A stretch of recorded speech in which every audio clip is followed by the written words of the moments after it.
thought is, this was mind blowing to me too, because it's not so much preaching, right? Like you could actually attend like a whatever a seminar or go to a psychologist, but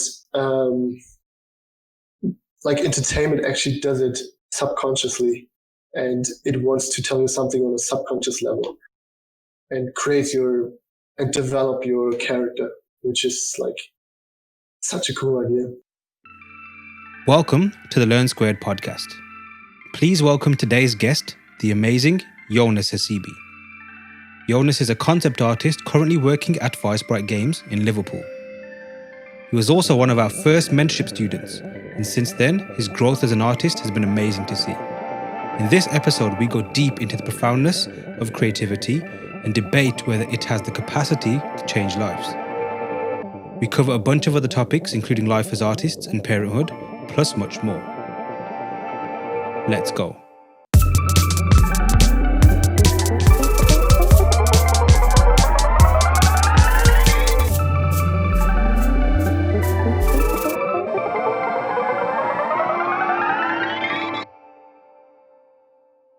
Cool. Okay. So welcome, Jonas. Glad to have you back, even though technically this will be seen as your first time on the podcast. We actually recorded one towards the end of last year, I believe, December time, with the hopes to release it. And then when I was about to release it, I realized that the audio had some issues. So it seemed best to re-record. And maybe it's a good opportunity also because since the last time we spoke, a whole lot of stuff's happened. Obviously in our personal lives, in terms of the world itself. So it'd be awesome to see how that's impacted you on many levels. Obviously, we'll definitely talk about art as well. And even obviously there's some things topics we covered on our last chat, which definitely resonated with me. So I'd love to definitely pick apart in more detail, which is interesting because there's a few episodes recently that when I went back to, because the podcasting, I'm still like trying to learn my feet with this, like learn the ropes, and there's a few amateur mistakes I've made. So there's a few podcasts that I thought, these are great, recorded for 2 hours and whatnot, and then realized that, oh shit, this is not good, and it's falling apart. So technically, I'm learning better in that regard to overcome those things. But also, one thing I picked up on is a lot of the times for most, even though obviously we've met before, we have history, we've known each other on a personal level, meeting at art conventions and stuff like that as well. So there was a comfort level with that. And to be fair, a lot of the people I've spoken to so far, people I've known in and around the community. So again, there's some familiarity. But at the same time, I guess when we do a podcast, there's also that intro level and you kind of touching upon topics as opposed to going deep into topics. So this is also cool because we've kind of had that conversation already and we can kind of go a bit deeper this time as well. But firstly, welcome. Sorry for the long ass intro. And man, if we can just do a quick little who is Jonas and your little origin story and let people know who you are. Sure, man. Yeah, so I'm Jonas. I work at Vicebright in Liverpool, which is a growing games company. And I just started like everyone else, like super inspiring. Just got a World of Warcraft art book from my mom with the age of 14. And from there on, I just really wanted to become a concept artist, obviously with years of not doing art, but then like starting with like 22, 23, something like that, to take it really seriously and work on it like 8 hours a day or something. Yeah, and now I'm here in Liverpool. And is that like your first job as a concept artist? I worked during university at Deck 13, which is a games company in Germany, in Frankfurt. They did the Surge 2 at that time, which is like a Dark Souls-esque game, just in the future. like when you Google the search to it, yeah, should pop up. But yeah, this is like my second full-time job, but I did some freelance in between. Cool. And as a career move, I mean, like you said 22, 23 is when you was it like a decision you made to focus on being a concept artist, or was it something that you'd always wanted to do but didn't know how to get to it? Or how did that come up? What happened with that? What was the cause of that switch to be like, okay, this is what I need to do now? I think it was always in my mind, but I think in my teenage years, I really liked it, but I had some issues with the purpose of video games, which is weird because I love video games. But for some reason, like purpose was always something for me, which was quite important to me. And I was like, um, it's a weird one because, uh, like, I was doctors, for example, are doing like they really help the world, but I am making like video games, which is stealing people's time or something. Uh, yeah, it was quite weird at the time. But then later on, I definitely realized like how important it is to entertain people, and for some people, it's actually like their purpose in life. And I think this is when I made the switch when I decided, okay, games and films are actually pretty important. Um, I and not definitely want only, to touch upon that in more yeah, detail soon. That's what I was referring to when I said certain topics that really resonated with me. yeah. Prior to that, is what I wanted to touch upon also is like, what were you doing before that then? Like, what was life for you like at that point in time? Were you pursuing something else? What were your goals at that time? Yeah, sure. I think I was like pretty lean back and just had good times with my friends, just looking around what I could do. Like Mm, I had one semester in sociology, but yeah, for me it wasn't like I'm not a reader. I like to read, but I'm not the type of guy who's analyzing books and then writes an essay on stuff. mm. So at that time, I was drawing a lot, and I was like, dude, I actually have to go that road because it's just me to draw. Like on a personal note, I just liked it to draw. Your path into creativity. I mean, like creativity is so broad and so vague. But I guess visual creativity or the visual arts. Was it? Did it start off with drawing, or did it come from something else? Mm, And yeah, what's your earliest memory of it? I think it was very close, like with video games. I remember Lord of the Rings, and after Mm, that, World of Warcraft mm, was a huge part for me.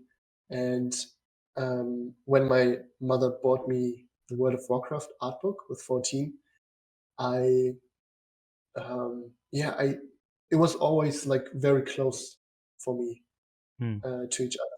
Like I drew, I guess like world building was the big part for me. mm. Like building worlds was like the fullest form of expression to me. And why would you mention those two particular IPs as such? Like, what was it about those two that really resonated with you? Would you say, in hindsight, now looking back? I think it's this fantastical world, Mm, which I like, which is really built up on like rules, uh, which really resonated with me. Like to have, um, for example, in Lord of the Rings, the whole world Tolkien built it um, based on rules, mm. which is so yeah, really resonates with me. And yeah, this fantastical world is something really important for me. And going forward after that point, so you've Lord of the Rings has happened. You've got the World of Warcraft. There's the art book, right? Yeah. And was it something that was immediate in terms of how your career or like your art journey began? Like, did it embark from that moment, or was it something that was like, okay, this is awesome, I've always been inspired by this, but it kind of like festered in the background and slowly reared its head later on? Like, how did that pan out? I think Feng Zhu actually played a huge role in this, because Mm, it was what you said. Like, it was actually something in my mind, and I kind of realized there's an art, like there's an industry behind it, mm-hmm, but like I just realized it when I watched the Feng Zhu videos, like mm-hmm, so many of us, um, where I realized, okay, you actually can draw and make a living out of mm. that for video games, and create wealth, which, yeah, was like the focus for me, like this building and creating fantastical universe and worlds. Yeah, I think the industry, or like the entertainment industry, at least on the creative end, um, is a weird industry in terms of how to get into it. I mean, like people who maybe studied art since school had maybe always looked at these sources of inspirations, like your films and your games and whatnot, but maybe never thought that, oh, that's a job to get, even though obviously Yeah, someone doesn't need to create it. exactly. That's the weird part, right? Exactly, and it's interesting because a common thread. Same thing with myself as well. It's something that people did on their art journey into becoming a professional, maybe making a living from it, or maybe not even people who did it intentionally. That it was just something that, I guess, it's like being on a river and like on a current, and it's just taking you in that direction. There's nothing you can do about it, but you're just making sure that you don't drown along the way. Um, but it was like people seem to find out, oh, I can actually make a job doing this, which I thought maybe was not impossible. And you mentioned Feng Zhu there. He's been very vocal about when he started to do this job, which we now call concept art or concept designers, and all these are the different branches that's branched out to now. It Yeah, had no role back then. I forgot yeah, the term they used. right. Um, and like maybe it's a generational thing. Obviously, he did it at a time. I mean, he was quite young, and I believe one of his earlier projects, he was working alongside, or Sid Mead was working on the same project with him. So it's a case of like this super duper legend that has been responsible for probably a lot of people, whether directly, indirectly, being the artists they want to be today, versus this up and coming young talent um, trying to make their way in the industry. So that's what his journey was like initially. Um, how old are you, if you don't mind me asking?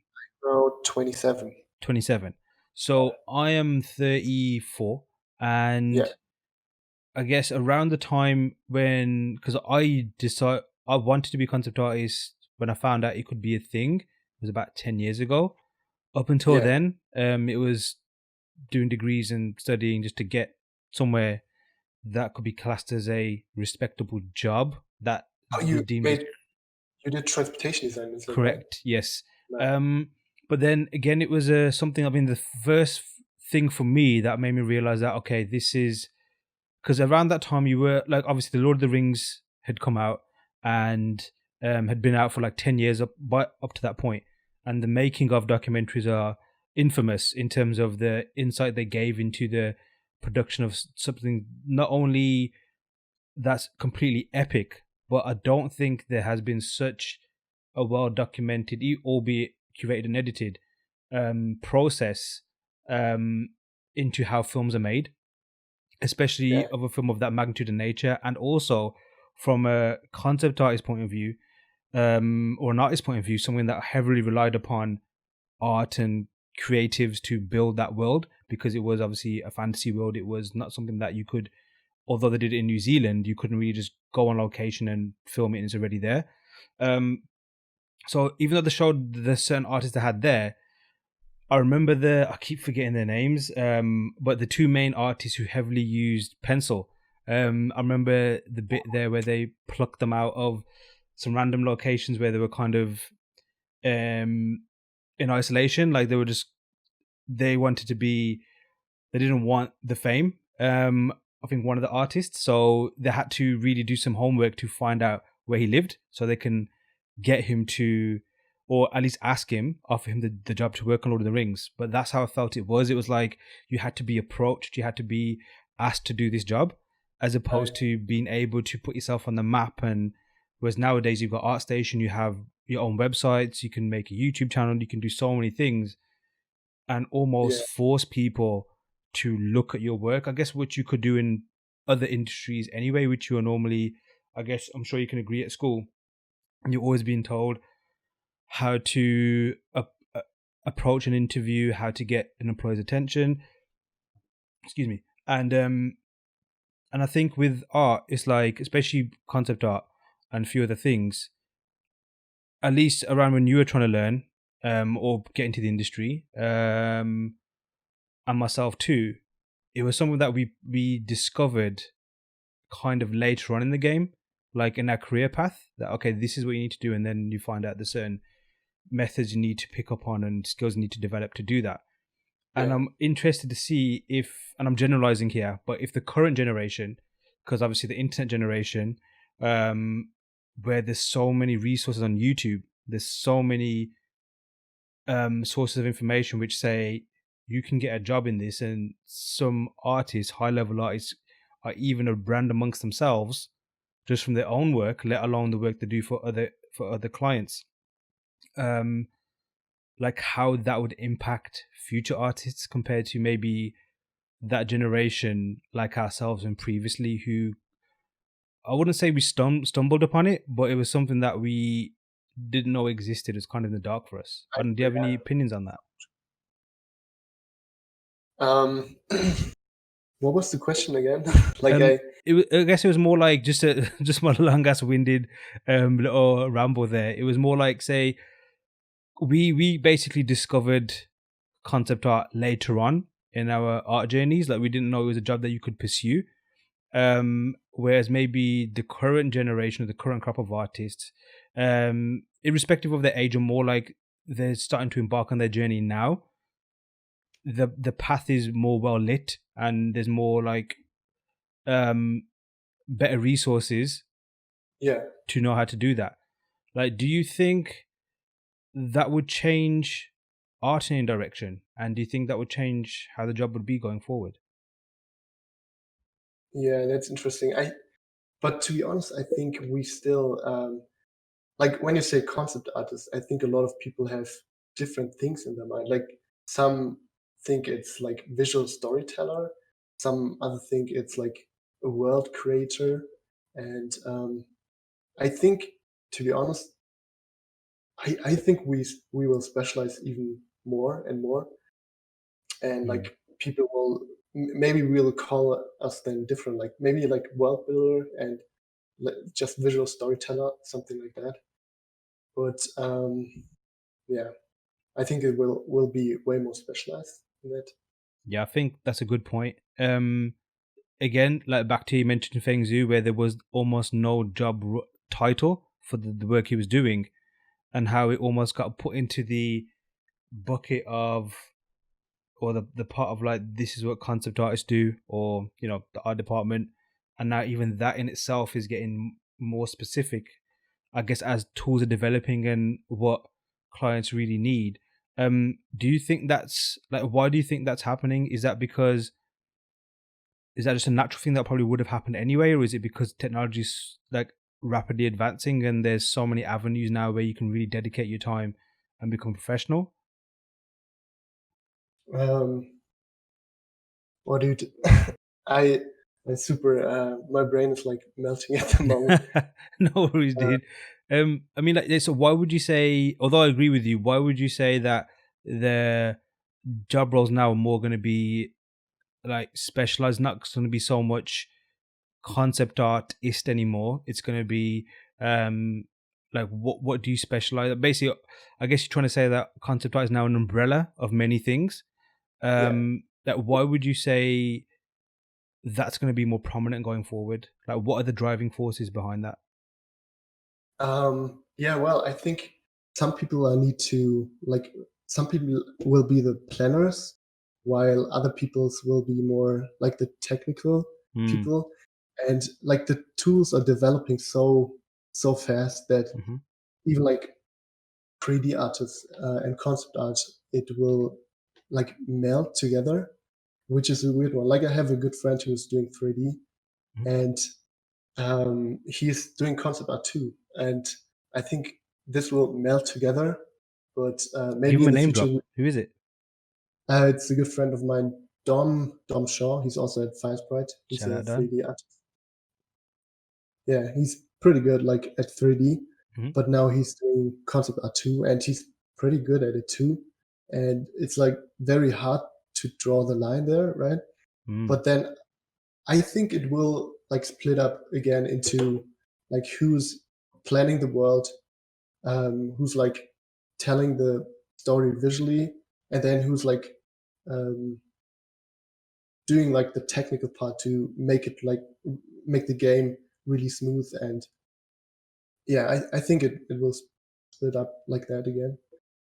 Yep, good point. And I think the tools available now, I know a lot of other professionals have been mentioning that, where I remember when I first properly started, and that's when we first met, was industry workshops back in 2016.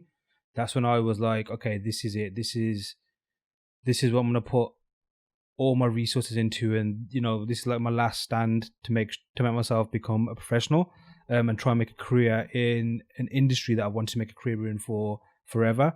And at that time, I think it was still a debate of like, you should know 3D, because some people were not convinced that 3D was needed, or maybe that was more down to there were still jobs where you could just get away with doing 2D art. Fast forward to today, where it's almost like knowing 3D is a given, and people are using 3D, which was considered such a high skill like 4 or 5 years ago, is almost like, yeah, it's just standard. Like I guess Yeah, how photobashing was considered a dark art, and I was like, yeah, we just photobash it. It's just a technique that we use now.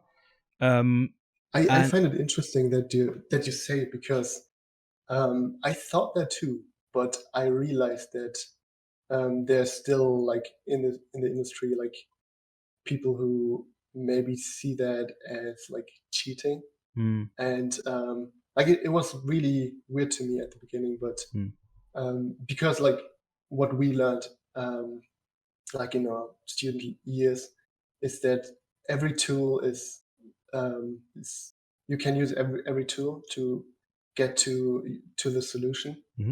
Um, yeah, but then seeing it in the industry that some people see it as like cheating and don't want you to use it.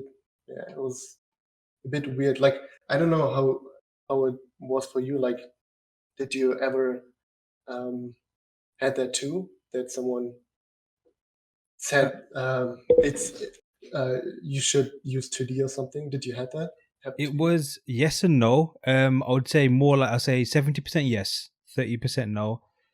My approach, my angle is a bit different, but at the same time, I was the same as yourself. It was a case of like, from my approach was more like, okay, this seems like a cool thing to do, but it doesn't seem like it's the right thing to do.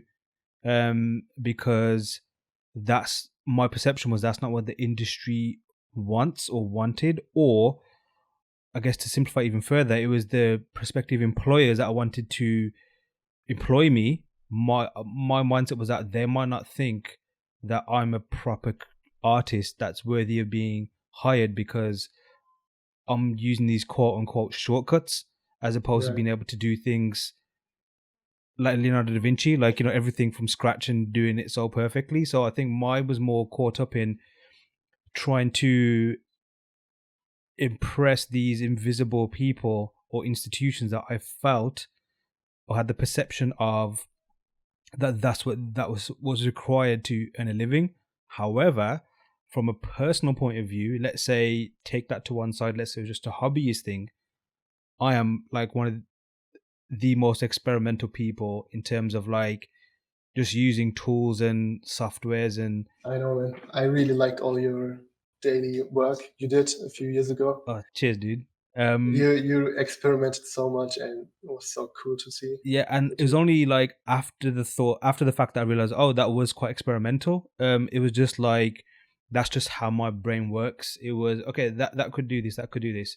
And almost today, in terms of how the industry, I wouldn't say the industry, but maybe the creative landscape is in terms of the tools that are available and how people are creating, that's almost like what's where it's at right now.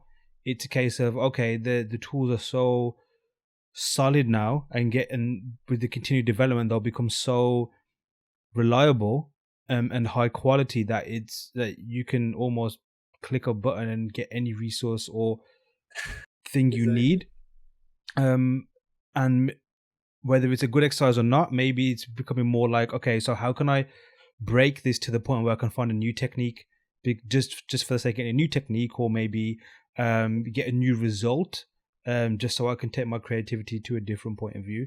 But I think back to the point you made before, where was about like the word cheating. It's interesting how that comes from. That opinion, was maybe like you mentioned, it was some professionals or in the industry that had that thought process or that point of view, and how that point of view can, for a lack of a better word, infect others to think the same way. And maybe it was similar things like, okay, well, if that person thinks that way and that person's on that level in the industry, maybe I should think that way too. Maybe it's more a survival thing, as opposed to, because let's say right now, if we were to debate art and certain things or like certain techniques without the backdrop of trying to be professional and money, I think it wouldn't be such a heated debate. It would just be like, okay, cool, that seems like a cool technique, I'll try it out. If it works, it works. If not, no. But I think the eye-opening thing for me was, and I think it was around 2016 again, around that time we met, was that when the ILM Art Challenge dropped on ArtStation. Oh, right. Was it the Star Wars one? Yeah. And up until that point, literally up until that point, because I hadn't taken any courses at that time, and that's also when I discovered Learn Squared, I was just like learning off the stuff I'd learned at uni and some of the videos that I saw either on YouTube or Norman DVDs and all that kind of stuff. And I was just trying to like work my way through it. But again, with having those like preconceived misconceptions of like, okay, but I need to be able to do everything by hand. 3D is only there to build the product, as opposed to I've got to design it by hand, all digitally, all painted, and then I'll move to 3D to actually build it so it's a usable asset. Whereas, rather than like blur the lines between them so I can make things more efficient, more quicker, that wasn't part of the mindset. And then I kept thinking that, well, I could do that, but then that seems like I'm cheating. And if I get into a studio, is this weird thought process, which is basically built on insecurity and feeling inferior, and making sure that, like once I got a job, I got to make sure I can keep the job, because you always kept hearing how not cutthroat the industry was, but how only the best would get work, as opposed to like, you could be average and get work. So I thought that's what it took to be the best. And then one thing that really kind of like was an eye opener for me, because then I started discovering things like Level Up, the YouTube series, and obviously Art Cafe. I think he was on around the time, and obviously Collective Podcast. So all in that 1 year, where I was like completely off the grid in terms of the concept art or the artist community, I discovered all these things in a very short period of time. And I started to consume them and obviously absorb what was being told, and realizing that these people that are doing these are like really high level people. And then there was that thing about, obviously the old cliche, it doesn't matter what brush you use, like it's not important. And I think we've all been through that, where you think, I need a good brush pack because that's what's going to make my art great, because I can't do it with this round brush. And then there's another thing also about, like clients don't care, like they don't give a shit. And that was and that really went against my thought process at the time, which was like, they do care, that that's how they're going to hire me. Because when you hear about the hiring process, like make sure your portfolio has this, almost has everything, because they want to see all of this. yet you hear this other thing which says that, yeah, but once you're working, they don't care how you do it. That's more like to prove to them that you can. Exactly. The only people, like very, very few people who like actually care are maybe artists, and definitely, like as you said, it's like most people don't care, even the artists. But I think the few I met who actually cared were like more artists. I think the like the clients don't care at all what you're using. It's true. And like I guess when you're paying money for something, it's I guess we go to supermarket all the time, and although we put the item in our basket and pay for it, we don't really care the journey that item's been on at all. We just want to buy it, get a thing, and go. And clients, when it comes to, because it's a professional thing. It's like, your work is a transaction in terms of you're being paid money for a service. So it's like when someone's washing your car, you don't be like, oh, well, I don't like how you're using that sponge over there. You just want your car washed and you want to move on. You almost do not care what's in that water, what soap they're using. You just want it to get done. Just want to have the cleanest car. Exactly. And some enthusiasts might appreciate, oh, I like your jet wash over there. I like your waterproof boots over there. And the odd person might appreciate that, but in the grand scheme of things, it's not going to derail the whole operation if you do not impress that particular person. And with the ArtStation challenge, this is ILM. This is ILM who is one of the biggest companies, at least in my opinion, to want to work for ever since I heard about Star Wars and this whole history of how it came to life. And in my opinion, Star Wars and how George Lucas founded ILM and where it came from, the industry and the jobs that we look for today would either not be the same or if at all exist if it wasn't for that moment way back then. So ILM's like a big deal for me personally. And when I found out they were doing a challenge and they were going to look at, potentially even for a couple of seconds, because my work was pretty bad in hindsight, but nevertheless, just having those people's eyes on my work, I was like, wow, that's a big deal. But I remember in their brief, it said we want you to make, because I think the first one was the journey, or it was they had the different themes for each stage. And I think the first one was the moment, and they go, you want a moment, etc., etc., etc. And then normally in previous challenges, they've had it needs to be 3D, it needs to be 2D, or it needs to be etc. A lot of different rules. Theirs was simply, we don't care what technique you use, as long as you're not stealing someone else's work. Just show us the idea. Yeah.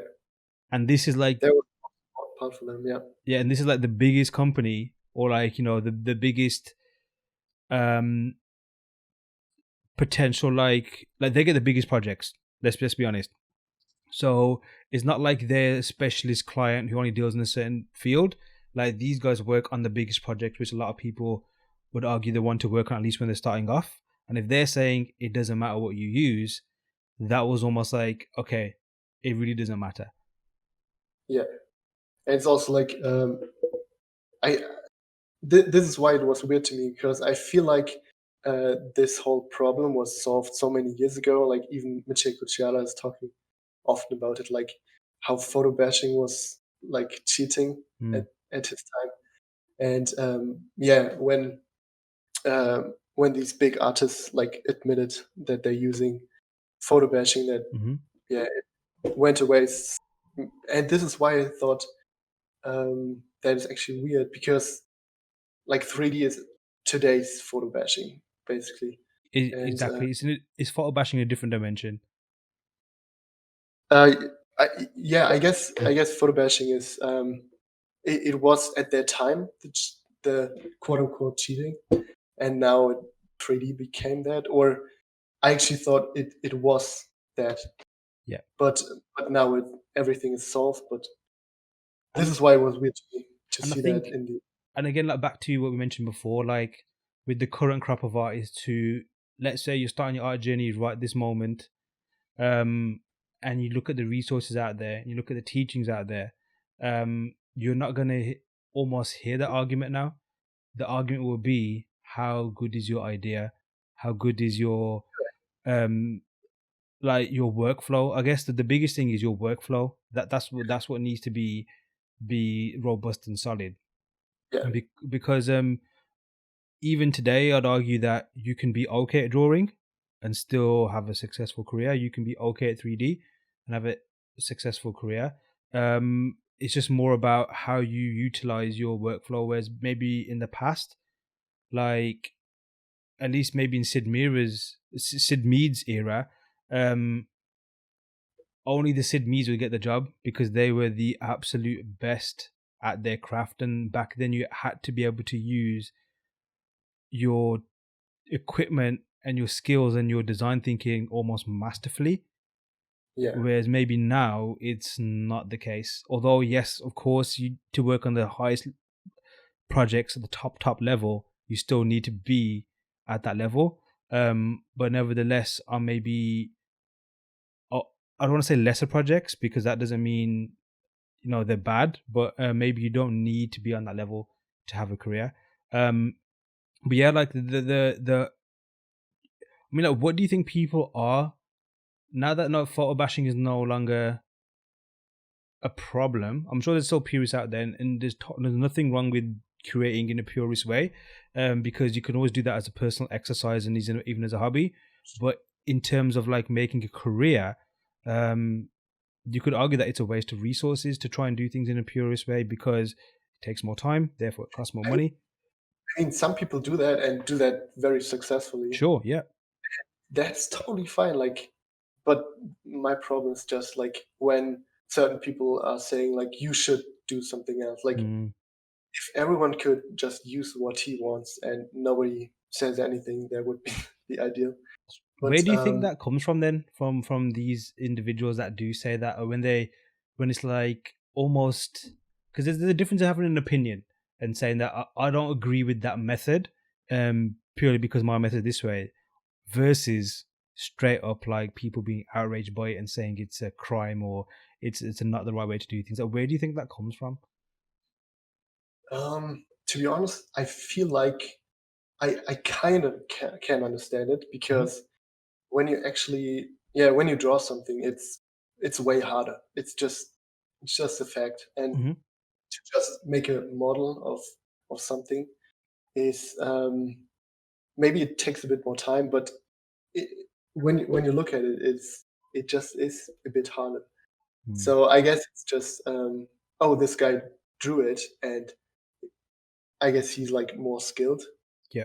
And but in the end, like in concept art, as you said, like when the idea is so important, that shouldn't be the matter, in my opinion. But when we look at it, just the pure skill, then I can say, yeah, this dude definitely has very good skill.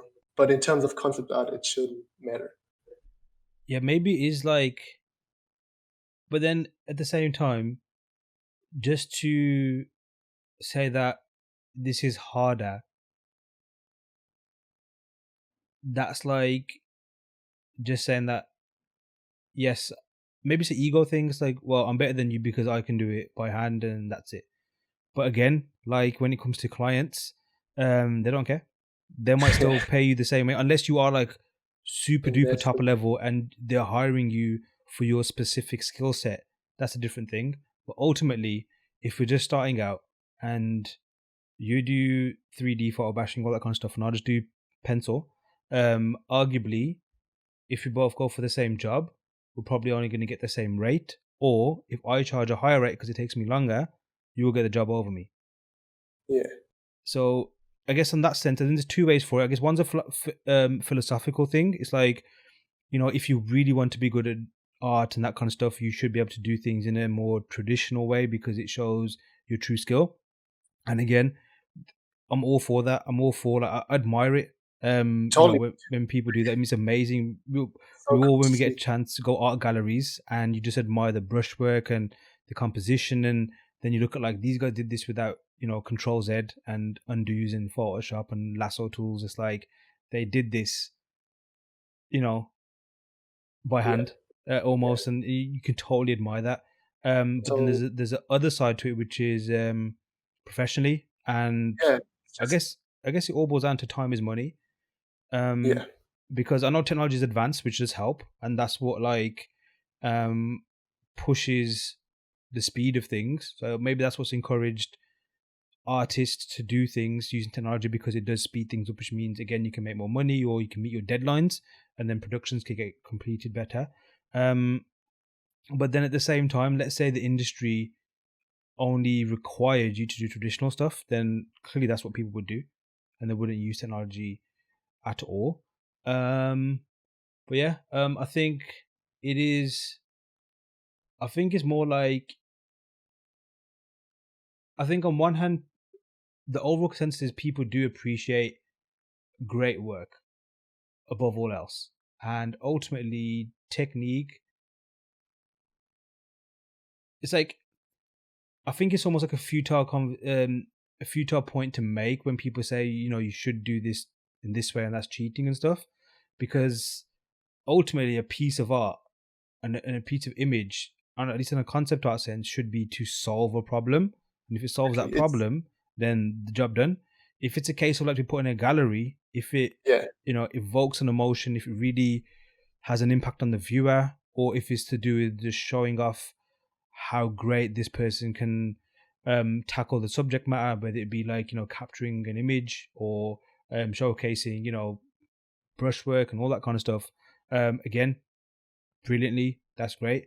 But ultimately, I think people only care, even the audience, if something's sick and something's awesome, they'll love it. yeah. And it's like, even just now, obviously at the time of recording this, all of last week has been the Last of Us 2 art dump. And dude, It's how so good. fucking awesome is it?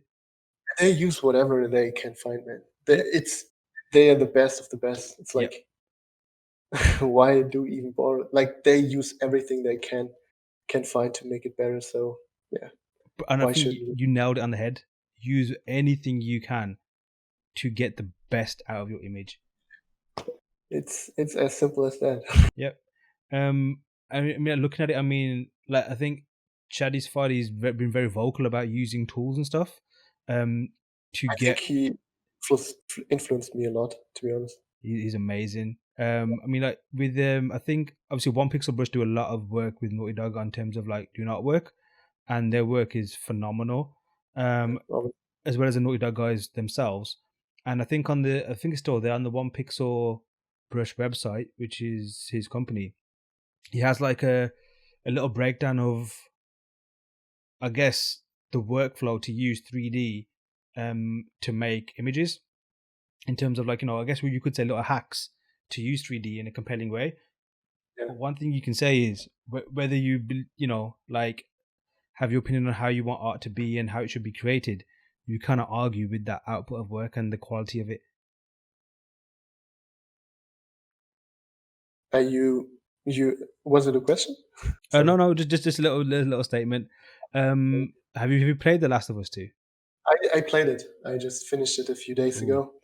ago. Dude, I, I don't did you? play games anymore. But I watched it. I just watched someone play it, and Yeah, yeah, man, story was amazing. I can't attest to how the gameplay played, but from what I heard, it was far superior to how the first one was.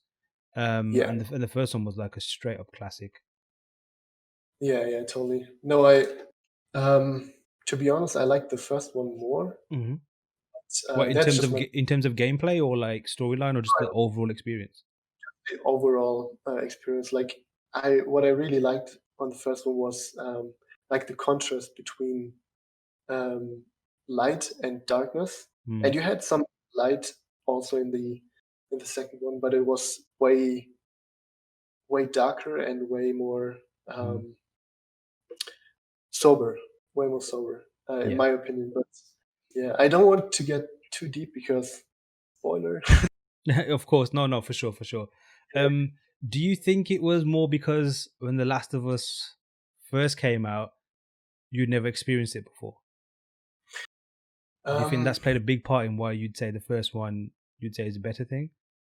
yeah, definitely. Like, it was also more personal because I feel like The Last of Us 1 was for me, such an adventure, and it was a life changing experience, to be honest. Like Yeah. Coming back also to purpose. I think what The Last of Us 1 did for me was never reached by any film or anything else. Like that connection between Ellie and Joel, how that was created, like it really prepared me to have a daughter and to have a father-daughter relationship, because my first kid is a daughter. And I played it a few months ago, a few months before my daughter came, and I really think it prepared me to have her in a subconscious, emotional way, and that's so beautiful. Like I believe nothing else can do, just games. Yeah, I mean, let's say it was a film. So let's say that same story was a film, because again, I agree with you. It's as a story. It's like, especially the Naughty Dog games since Uncharted. When I've played them, yes, they are games. Yes, you have to do things in a gaming sense in terms of like, shooting enemies and completing levels and solving puzzles, etc. But they play like a movie to me. Like same with Kojima games, they're more like movies as opposed to games. And when The Last of Us 1 came out, I've always said like it's the best movie I've ever played. But nevertheless, as a film, could it have been that powerful in 2 hours? To be honest, I don't think so, because even not as a series, like due to the interactivity, you really can get into the person and care so much for them. Like I never experienced that. Like these are digital characters, but they are so real.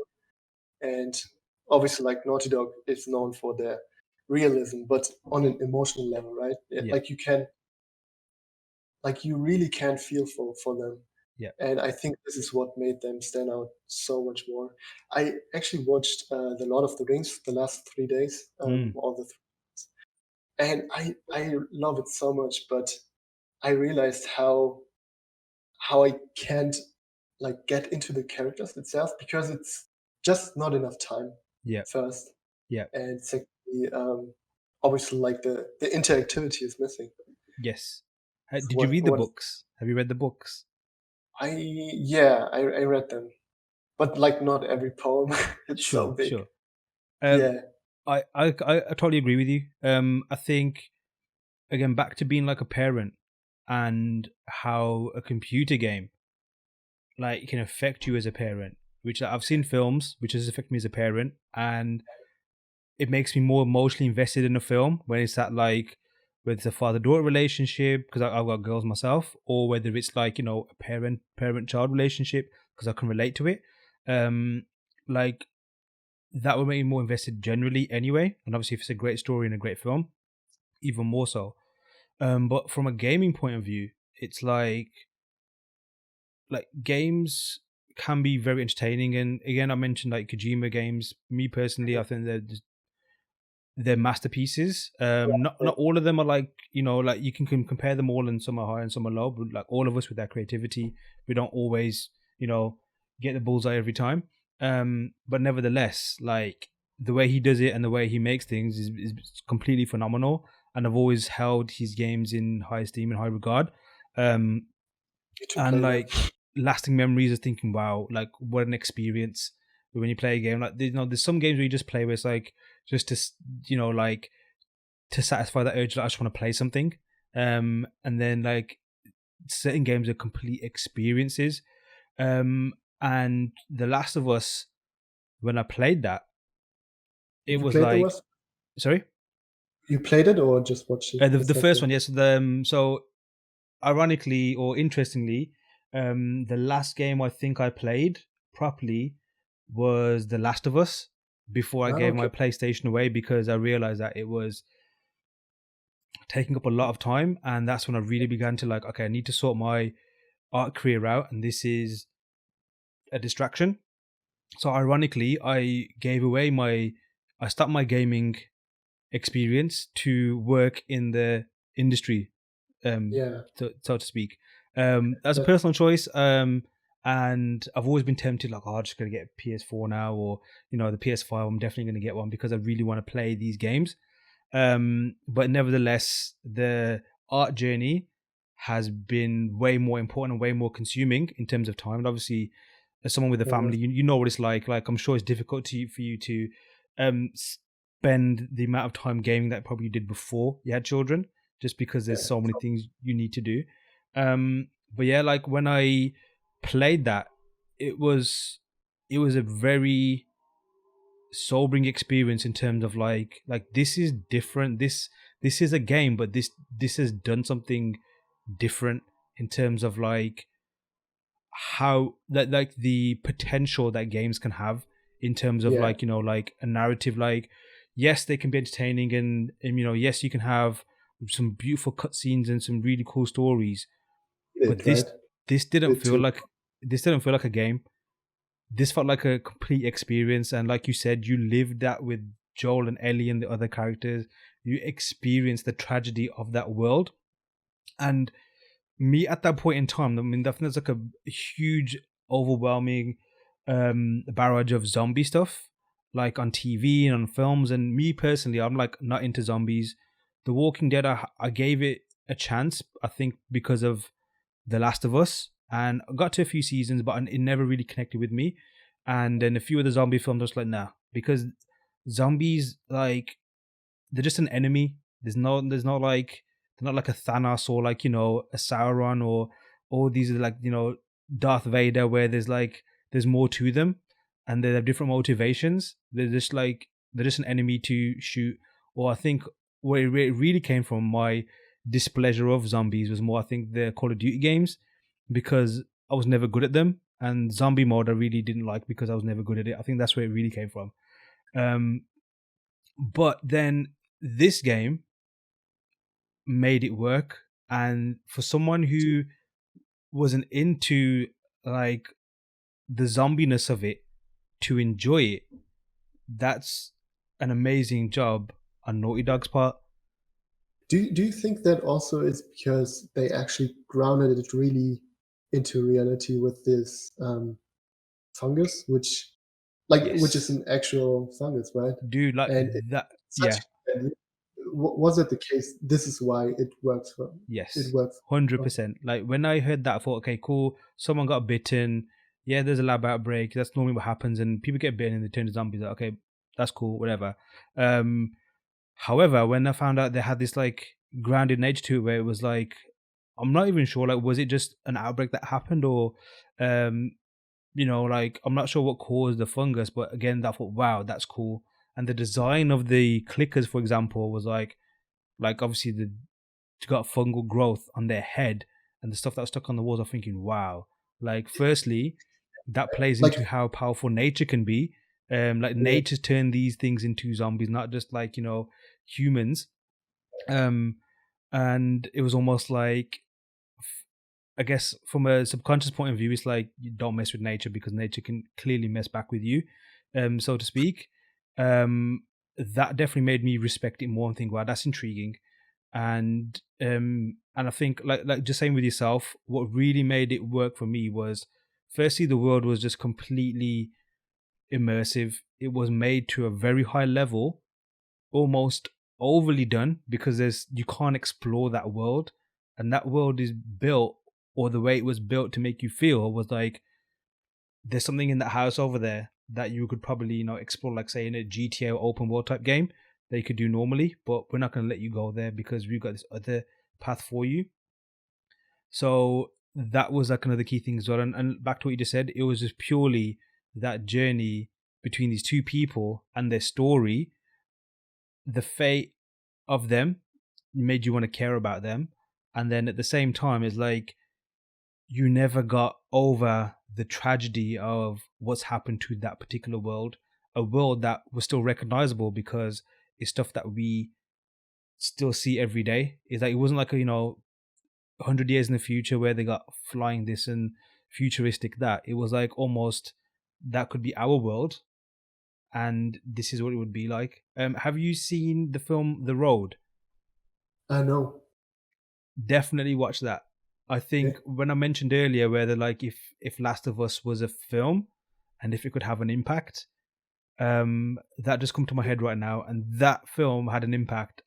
All I remember of that film is, it's not a spoiler, but it's basically this dude in a post-apocalyptic world, trying to survive with his child.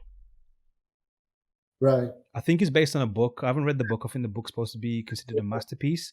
But Isn't the guy who played Aragorn? Yes, the Lord of the Rings connections. And when I played Last of Us, there's certain moments in there, even that, looking at the Last of Us 2, there's certain moments that I remember from that film, like the suspense moments and that feeling of surviving and stuff like that.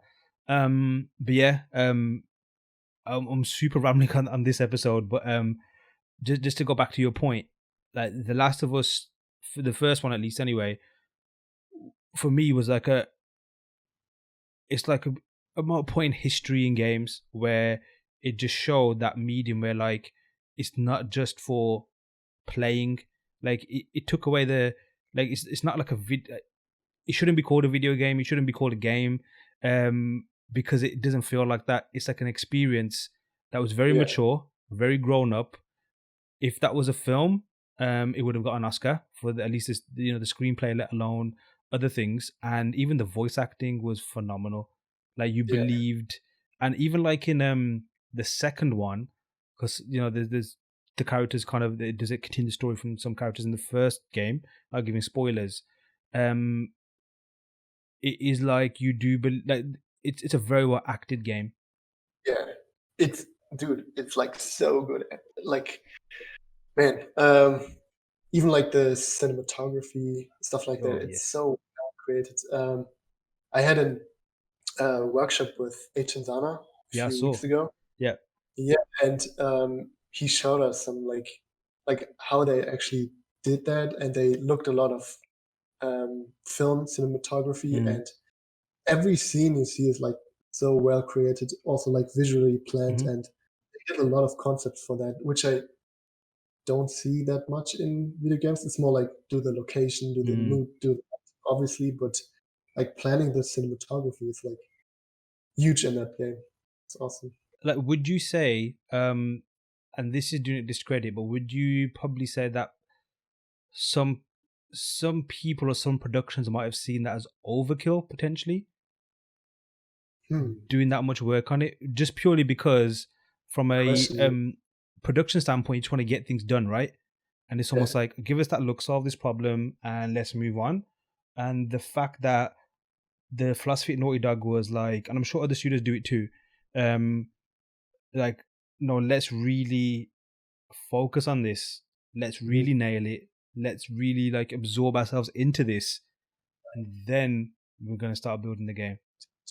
I think it needs that purpose, that focus. When you know what you're doing and you know the focus of the whole story and the whole experience, and then you put all the details into it, then I think it's worth so much. And I think this is what Naughty Dog did. Yeah. But then again, when you like over detail without any like direction, obviously this spectrum.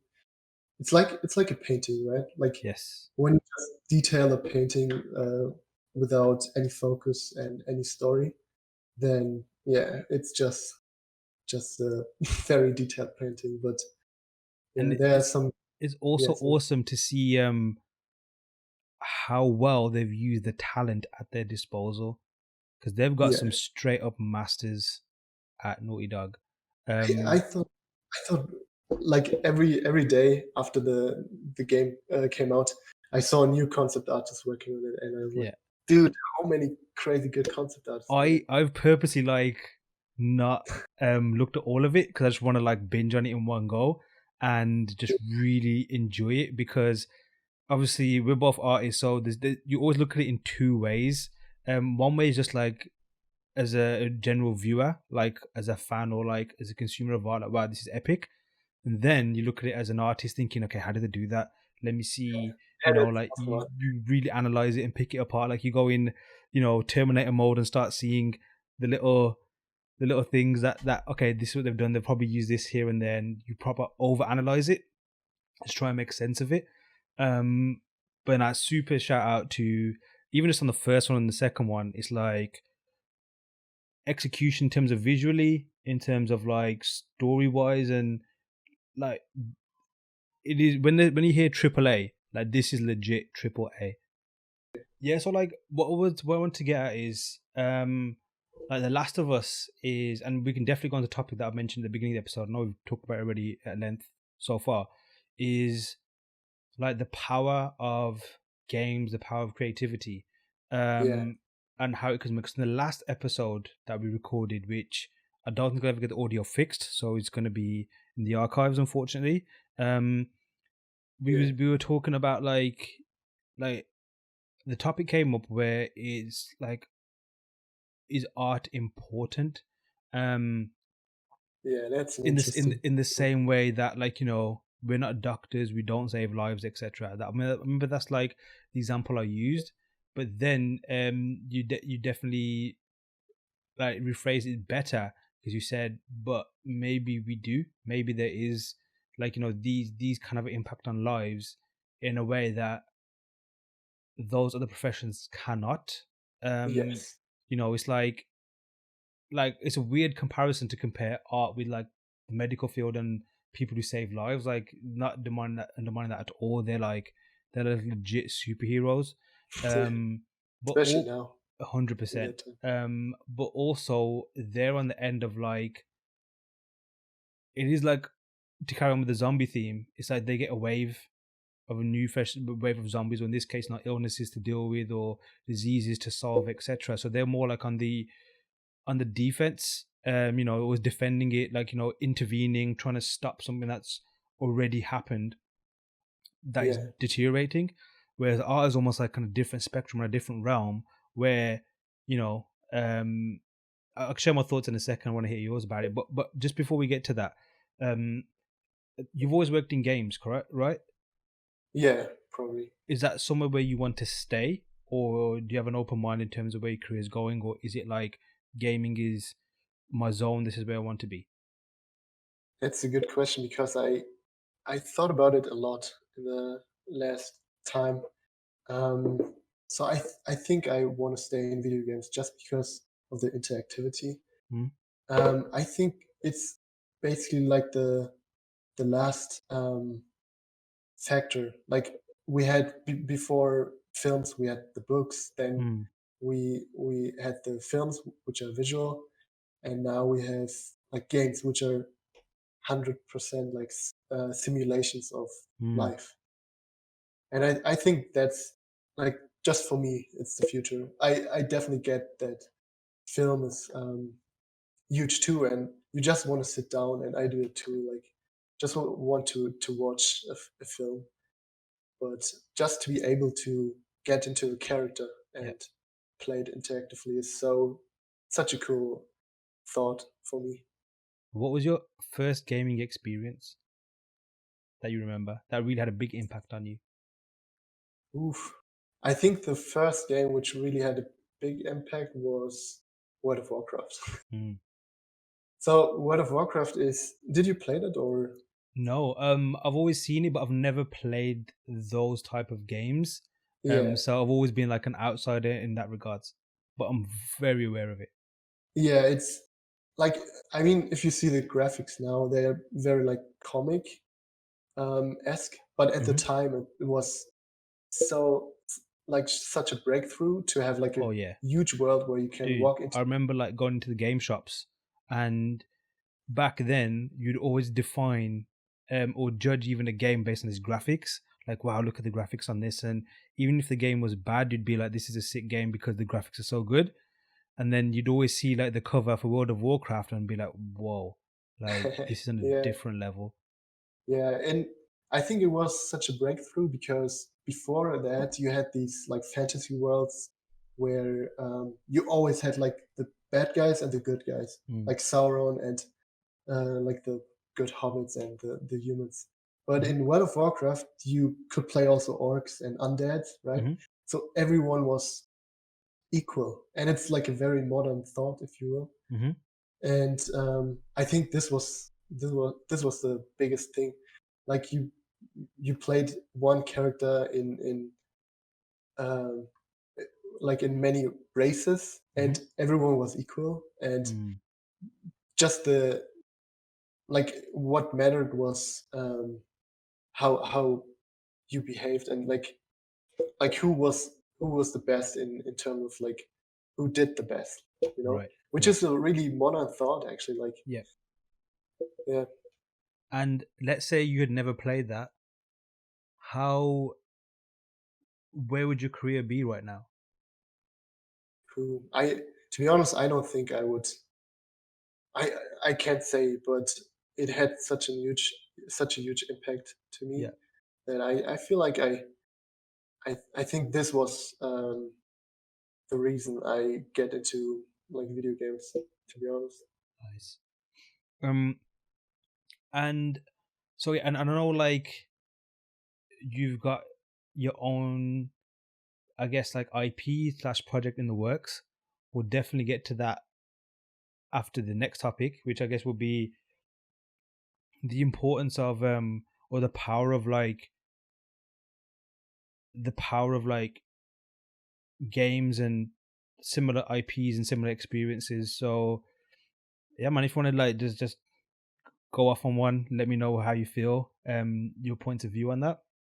Like, when did this become a revelation for you? Like, when did you realize that, wow, this is like when did you start thinking to that depth and that level in terms of philosophical sense of the importance Um, and the impact it can make on people? I feel like it it grew into an idea like the last 2 or 3 years ago, Right. and I just thought about it a lot because all the games and films I played and watched, they actually affected me, and I was thinking about that a lot. But then, to be honest, like the guy who really introduced me to it was Mike Hill, Mm, because he talks about this like subconscious yeah. ideas the filmmakers and even like game producers want to instill in us. But I think it resonated with me so much because he's a concept artist, Yeah. and yeah, he basically talks about like his basic thought is that everything you do in a game, every detail should like help to communicate a bigger idea, and this idea is, yeah, communication. Like it should help the audience in a way like to get better at life, to help with different development stages in from childhood to adulthood, stuff like that, and pack it into entertainment and then present it to the audience. And this thought is, yeah, this was mind blowing to me too, because it's not so much preaching, right? Like Mm, you could actually attend like a whatever a yeah. seminar or go to a psychologist, Yeah. but um, like entertainment actually does it subconsciously, and Mm. it wants to tell you something on a subconscious level and create your and develop your character, which is like such a cool idea. I don't know, like what do you think about that whole topic? Is it for you like do you think it's true? Because in essence it is the belief, right? Like we do it logically, we try to subconsciously help people, Mm-hmm. like people like Mike Hill and these awesome like um, yeah, film producers. But in the end, it is just a belief, right? We can't really say if it actually helps people. Like I personally can't say, but does it really help people in big masses? What do you think about that? Um, I'm definitely more like I definitely agree with you. to dissect it further, I think you just got to look at how many people are influenced by things, and let's take high profile people who you'd consider not just only celebrities, but maybe like people who have achieved great things, and then you hear what their influences were, and most of the time it's either two things. It's either experiences in terms of what they watched, what they read, what they consumed growing up, or it's a key figure like a person who has changed history or maybe had a big impact on their lives, whether it wasn't someone famous, maybe someone personal to them. It's rarely anything else. Even like a piece of music, like music for me, when I think of creativity, it's like the visual aspect of things is divided into, obviously, like the art side of things, motion in terms of like films and videos. Then obviously in that you've got TV and short form and etc. etc. Then you got video games, which is kind of like a bridge between both. And it's always like shifting, and I guess it's like how the continents are. Like at the moment they are how they are. How many millions of years ago it was one big lump, but like the pieces are still there. They're just moved. So it's like it's the same mass, it's just in a different arrangement. So there's that element to it as well. And then that's almost like one dimension. Then on the other dimension, you've got like audio, which is music, or how the impact that can make as well. Like you can hear a piece of music and it just, some things just sound awesome and think, oh, that's cool. And then some things just really like bring out an emotion in you. Or it's something deep. 100% subconscious. Exactly. Like it triggers something in you where you just like, it almost hypnotizes you. It captivates you in a certain way where you're thinking like, what was that? It's just vibrations in the air that have been picked up by eardrums, sending signal to your brain, yet it's having this physical reaction in your body. That's like crazy. If you look at it that way, but then at the same time, we've been so used to it for generations and generations, from like when we used to live in caves and the sounds around us, almost to like the sounds we manufacture ourselves now. So like music has that impact as well. And then obviously, even though it's a different realm in terms of how it's experienced and how it's created, because it's not like you don't use a pencil and paper, you don't use vertices, and you don't render anything out. It's made in a different way with different tools, but it marries so well with the visual side of things. You can talk about how great John Williams has made films great just from his scores, or sound design has made certain things completely iconic just from the way they were created. And then so like there's that element to it as well. And obviously you got just the philosophy of things, like anyone's outlook on life, or what they believe, their belief systems, and ultimately I guess that individual's approach in terms of where they are in their life, or what they like, what they enjoy, what makes them happy, what makes them sad. That's like the third element, and then all of those are like one whole piece. That's my point of view in that regard. So it's like when you look at a microscope, you look at like a cell, and it's like, oh, there's one thing, and then you go further and you see all these different parts, and then you go further in, there's more parts.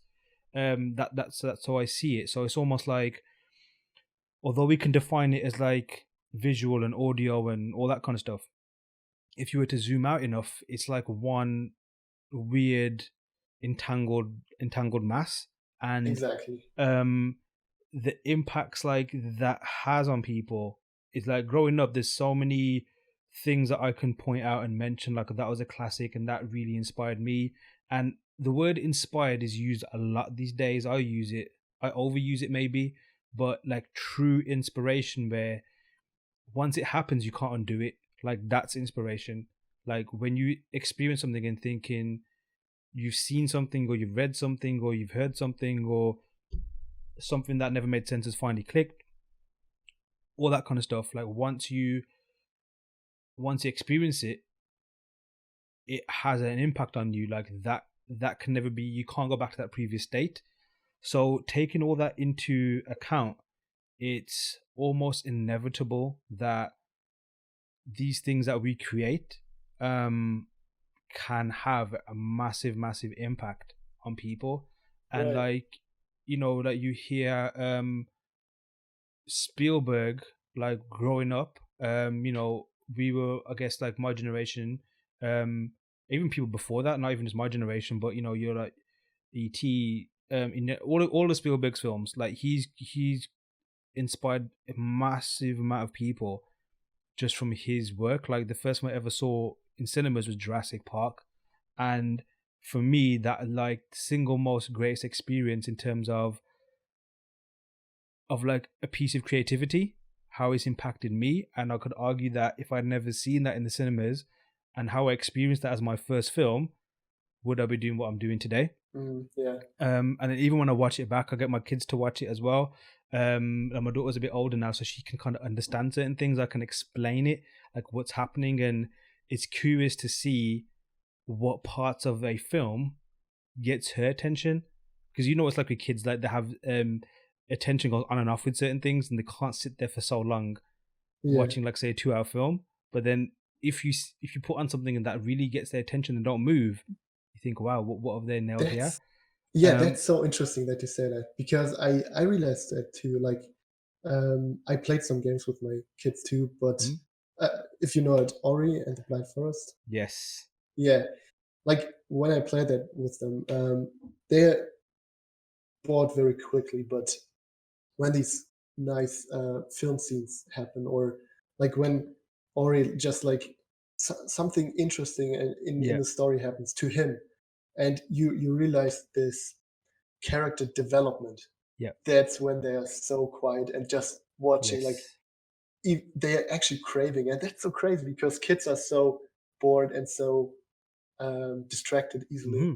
And when they even do it, then it must be something. And it shows that like at such a young age, if these things like a game and the elements of it can have an impact at such a young mind, Yeah, and then those experiences happen constantly whilst that mind develops into an adult, when they are more able to make their own things that can do the same things to others.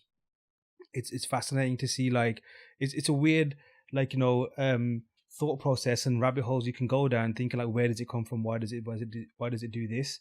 And again, like like I mentioned Jurassic Park, and people like Spielberg can think, like Spielberg is the greatest filmmaker I've ever seen because he's made films that have inspired me.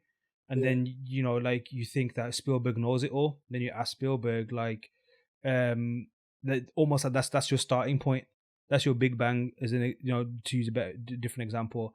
And then you ask him, like, so you think he knows everything, therefore, all inspiration comes from that particular source. And then you look at interviews and he mentions people like Stanley Kubrick, and in a way where we mention Spielberg, or I'd mention Spielberg, he says in that same reverence about someone like Stanley Kubrick, like he's the greatest filmmaker he's seen.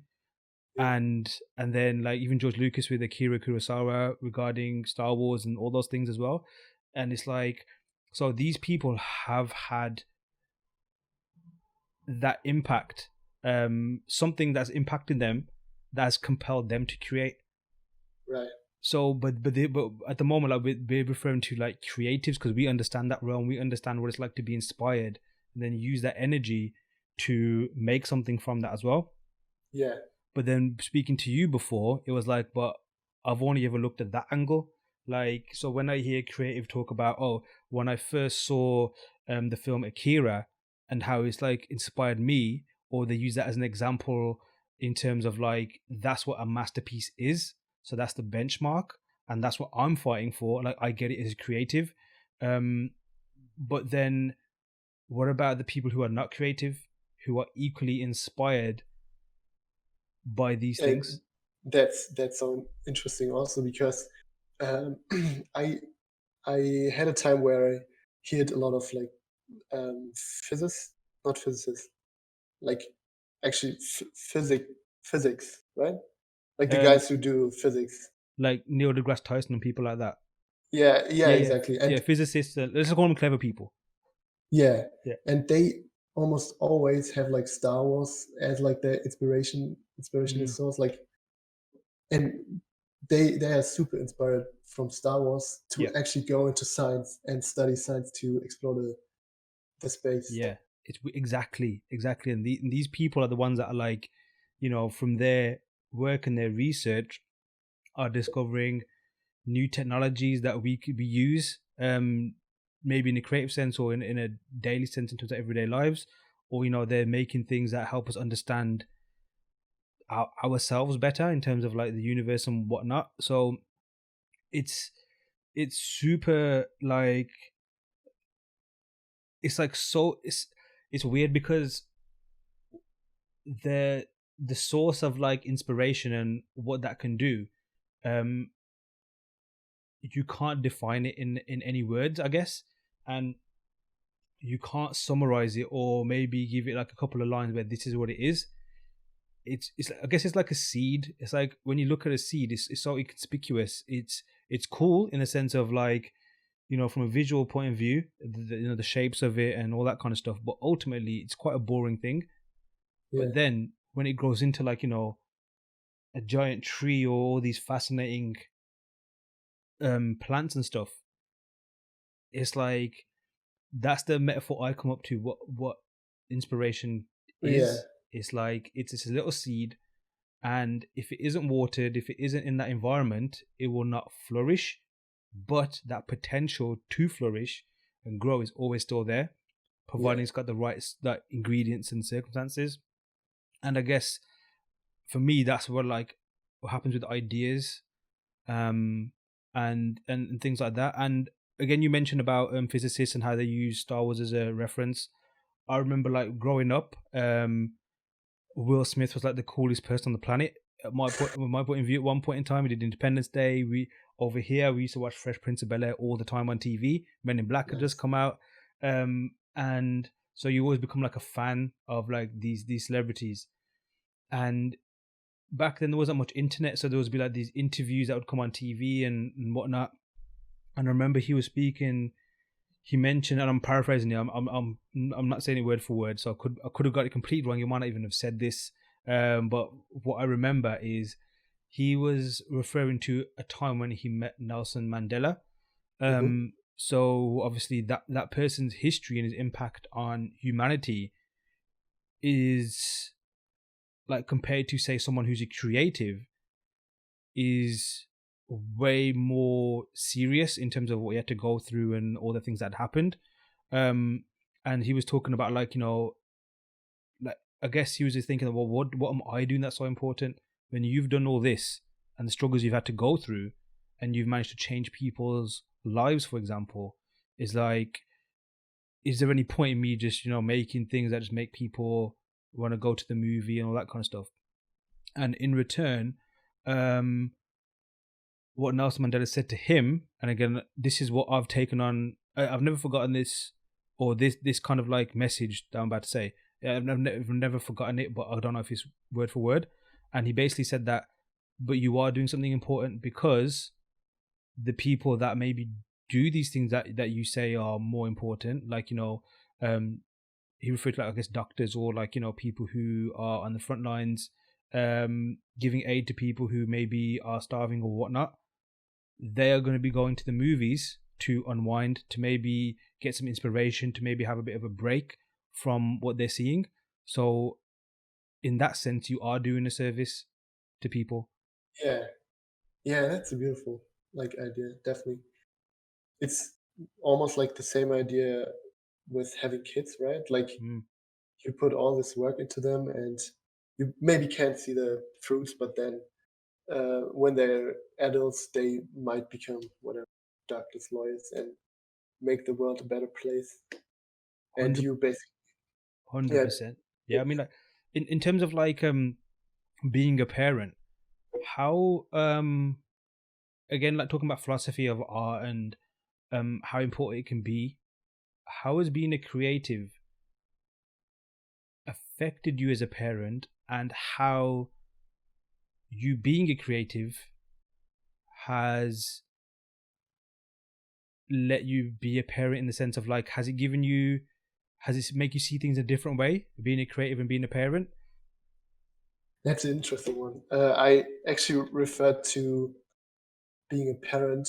You kind of are an art director, and you kind of like, because everything you say, I guess you can, you know what I mean. Like everything you say, everything you do, like the places you bring your kid to, like everything matters. And Yes. this is the part where focus again comes in. Like you, we want to get our kids like the best person possible when they're adults.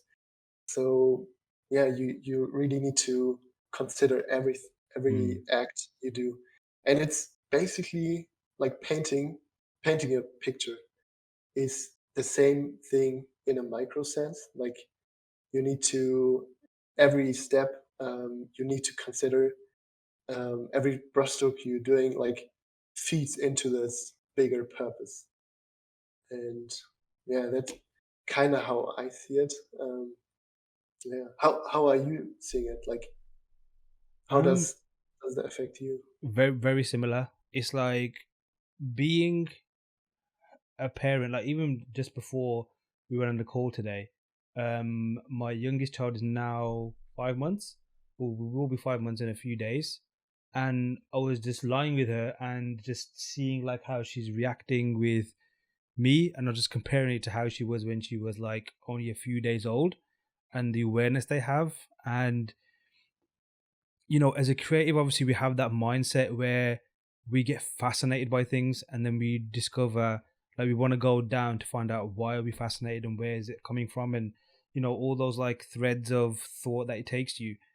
And that analysis, I think, when you come to being a parent, is really useful, because I totally agree with all the things you said as well. It's like it is like a painting, and another thing to add to that as well, it's like, unlike modern day paintings, with a child you do not get an undo button. Like, Oh, so any misstep you make, that is almost etched in to a certain exactly. extent. It's like Like, this. Say, like when you do one mistake, you don't know what that leads to. Like one fight with your spouse could like ruin something in the child. You know? exactly. And even just like to go on a different topic, it was the topic came up, I was speaking with somebody, and it was just about like how people behave as adults and their motivations. And this wasn't something on TV. This was like someone that we know, and I was between me and my wife, and that particular person, or generally speaking, it was like that person's motivations, even though that person's an adult now, their motivations come from something that, like, probably a moment in their childhood that had happened, and it's just continued with them. So even though we say, like, we're grown up now, we're not children anymore, we can behave a different way, all of our insecurities, all of our fears, all of the things that we find joyful, for the most part, have all come from when we were children. Yes. Yes. So those things are never forgotten, and those things are Yes. taken forward. And I guess, like the seed, it's like it's a seed that can be interacted with and can be manipulated, and the ingredients can be changed. So although it is still growing, it can change form, it can change shape, it can change what it actually is, depending on, like, what's inside of it. And on one hand, it can go beautifully, and these people grow into these most beautiful people that you can ever imagine. And it Yeah. can go negatively, where either these people can be atrocious people, or maybe it's not even atrocious. It's more like they've developed in such a way where um things impact them in a negative way, then maybe the other person would not have. Again, I'm no expert on this, so I could be completely wrong in Yeah. this. But again, like, back to, again, being a creative and being a parent, it does make me look at things a different way. It does. I'm always constantly thinking.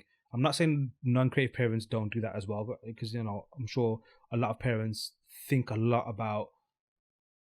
Of course, they think about the children all the time and think about how they're going to do it. It's weird because, like, would you say you're constantly worried since you've had kids, or maybe worry is not the right word. Maybe are you constantly always thinking, like, are you always simulating potentially, like, what could happen in the future if this happens and this happens, and if I don't do this, if I don't do that?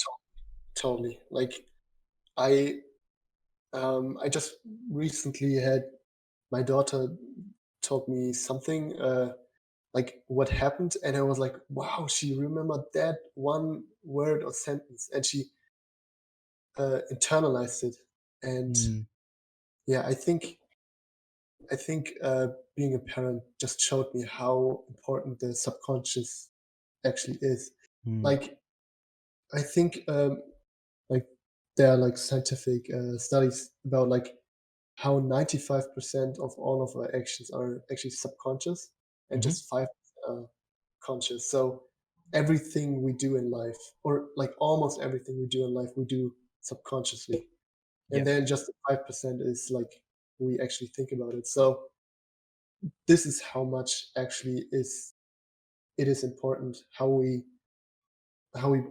behave, and not only like just talk and communicate ideas, but like show them in uh, in the actual life. And this is why it's so important to work on the character, right? To Mm, work on the subconsciousness. And this is where I think, yeah, video games and movies are shine because they attack this subconsciousness. Like the moviegoer doesn't realize what happens to him, but when the movie's good, like he actually can change from his from his character to a mm. better person.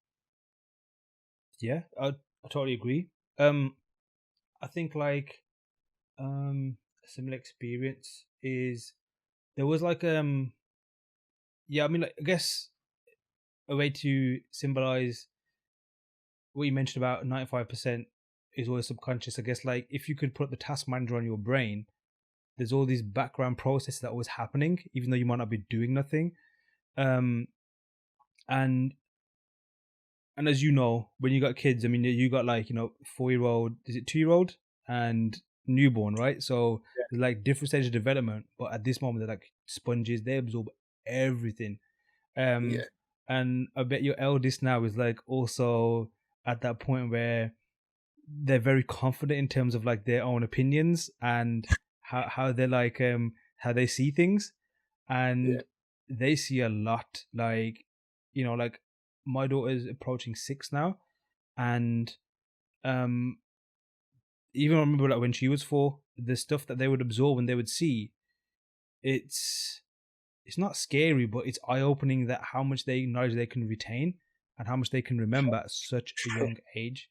Um, yeah, I mean, like, going back, I don't remember much from that age, but clearly seeing how my kids growing up, that there's a lot of they absorb a lot of information. The human brain is completely fascinating. Um, and yeah, I remember seeing a documentary once about like how the child's brain develops and all that kind of stuff. Um, but um, yeah, you're right. It's like, I mean, like, in terms of even what they see, it's like for someone like myself, I would say I've overconsumed, like, a lot of like games and films and TV and that kind of stuff. I'm not someone who particularly likes to go out, especially like crowded places. So therefore, it's a perfect escape to, like, spend time in a game and or like in a book and stuff, because it's only you. And obviously you can go with a few people, like in the movie, for example, but it's almost like an isolated experience. However, I remember growing up and thinking that like age ratings are annoying, like 18 rated films, or like, yeah, over here we have PG, we have so UPG 12A, 15 and 18. And I remember like watching things like RoboCop and Terminator and things like that. Like probably when I was about 8, 9, maybe even younger. Oh, wow. And because we had the VHS, and you know, like the VHS was just that you could access it, so you could just put it in, and you know you shouldn't watch it when no one's around, so you just watch it. And obviously, most of these are action films anyway, so it's just like our cartoons that we watched, just in more rendered in higher detail and maybe with Yeah. more gore. But I remember those had a huge impact on me, like you know, like RoboCop and Terminator 2. That's the first one I watched. I watched it in the wrong way around. I watched Terminator 2 before I watched Terminator. And again, there's like profound experiences in terms of what I found interesting, what I found cool. But I would definitely let my daughter watch something of that nature at that age. Now, Okay. I'm Yeah. not saying my parents did, because they definitely didn't. I went to seek that, but Yeah. I would definitely be. I'm definitely more conscious of things that she's consuming, because I'm also aware of how much nonsense and how much crap is out there, in terms Yeah. of like, yes, it visually looks like it's creative, but from my opinion, it's not something that has been created with the intention of wanting to inspire. It's just Yeah. something to be consumed. Yeah. Just it's just like motions and just visuals, and Mm. yeah, it just stimulates just one part of the brain, And which like, I know we never had this. Obviously, we just had TV, I guess, but I'm sure you let your kids go on YouTube sometimes. I'm sure they have access to a yeah, tablet where they can just keep stuff, because it does keep them, I guess, for lack of better phrase, quiet for a little bit when you got something to do. And some of the stuff is cool, but a lot of the stuff I'm like, come on, like this is not fun. But I also like, it's weird because me and my daughter get into, not arguments, we get into debates. It's like, well, don't watch this. Watch something like, you know, let's watch a film instead, or let's do something. Let's create something, because she's very creative at yeah, the age now. She likes drawing. She likes all that kind of stuff. Um, awesome. and but yet that law of just watching these highly addictive YouTube videos is still there. But then it Yeah, makes me think that maybe that's what my parents thought when we used to sit down and just watch cartoons all the time, and just wanting to watch, you know, like just films over and over again. So maybe it's just me being at my age. But I wanted to ask was like, are you very selective in what you get your children to watch and yeah, consume in I terms of really like games and stuff? I really try to, like, I um I let her play Rayman 3 Yeah, the past days, and I kind of was like, I didn't remember it to be like that, um just repetitive. yeah, So yeah, I definitely try to look what she consumes. You do yeah. it too, right? 100%. Like, I never thought I'd be like that, which is interesting, because I thought, no, I'm going to make sure my kids play games and see all these awesome things. But then I've also come to the conclusion that there's a time and a place, and it's all about timing. It's like they can, because again, I mentioned earlier, like, I've been watching The Last of Us too. So my daughter's been coming in, and she's noticed because I pause it, because obviously it's a very gruesome game. Yeah, Um, Even for someone who likes gruesome things, like just generally, that even felt like, whoa, that's like, that's raw, what's just happened, or that's pretty brutal.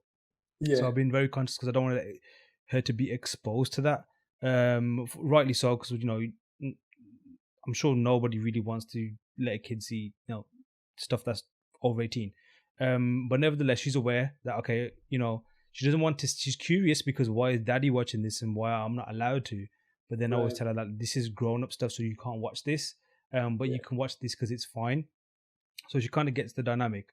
But even with like games and stuff, it's like, for someone who loves games, I would like her playing it too. But we definitely police it a lot. Like, she's got a Nintendo Switch, and she's only allowed to play it on the weekends, only for an hour or so, and that's it. right. All the stuff on her tablet is 99% or even 100%, I think, just educational. So it's like, you Oh, know, okay. I let her mess around with like Procreate and all that kind of stuff, because why not? And then you got like loads of other educational apps, which are disguised as games, but they're more for learning and development, which is fine. Yeah, Whereas like some of the other stuff that I see kids use, although it does get their attention, it's not, in my opinion, helps with development, because I think at the age they are when they're young, development is very, very important. I guess it's like when we're learning art, you can want to make an extravagant painting straight away, but the fundamentals are important first. And if you get that ingrained in you, then everything else will come afterwards. Exactly, yeah. And then even then, with certain games, I'm like, okay, cool. You can't play this or you can play this, and it's fun. Like, I let her play Crash Bandicoot. She plays that a lot. Ori, you mentioned that earlier. So Nice. when she got it, it was around Christmas or beginning of the year. And like I mentioned earlier, I don't play games. But then I downloaded that for her, and I got hooked because I know how addicted I get. And like, my family know me as someone who's like constantly working. So if I'm doing something, it's because I'm doing it. Otherwise, I'm normally working, and I don't tend to do other things like gaming or all that kind of stuff. Yeah. So when they saw me just constantly playing on the Switch trying to complete this game, I was like, look, this is why I don't own a games console, because this is how I get, and I couldn't put it down until I finished it. But then obviously she was experiencing it along with me, like, okay, she got because it's still a bit complicated for her to understand the moves and all that kind of stuff. So she's happy for me to watch it.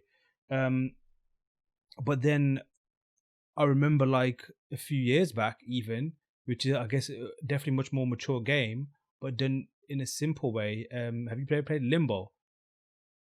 The black and white thing? Yes.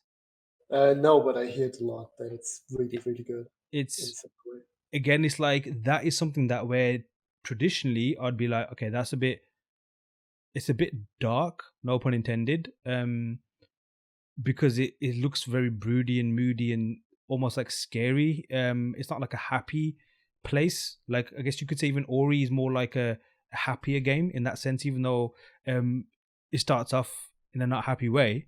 There's some dark stuff too, but I get what you mean. But because the simplicity of it, and I guess at a younger age, kids are attracted to high contrast things.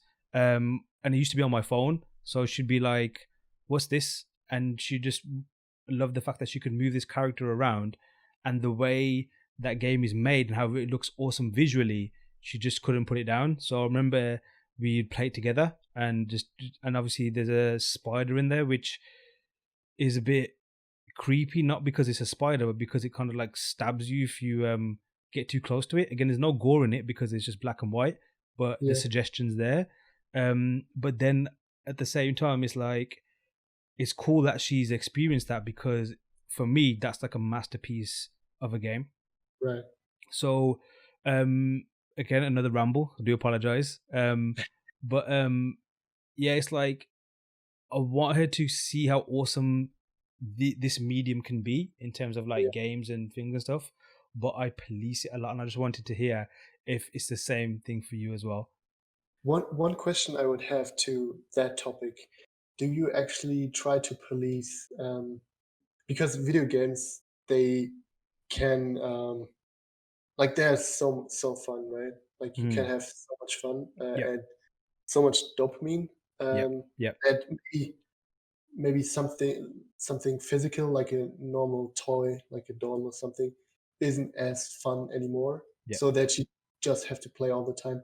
Do you try to, like, do you think about that too? And what are your thoughts about that? Because that's in my mind for some time now. You're right. It's like, again, I guess like with your kids, they got access to toys. Obviously, it's like games, Lego.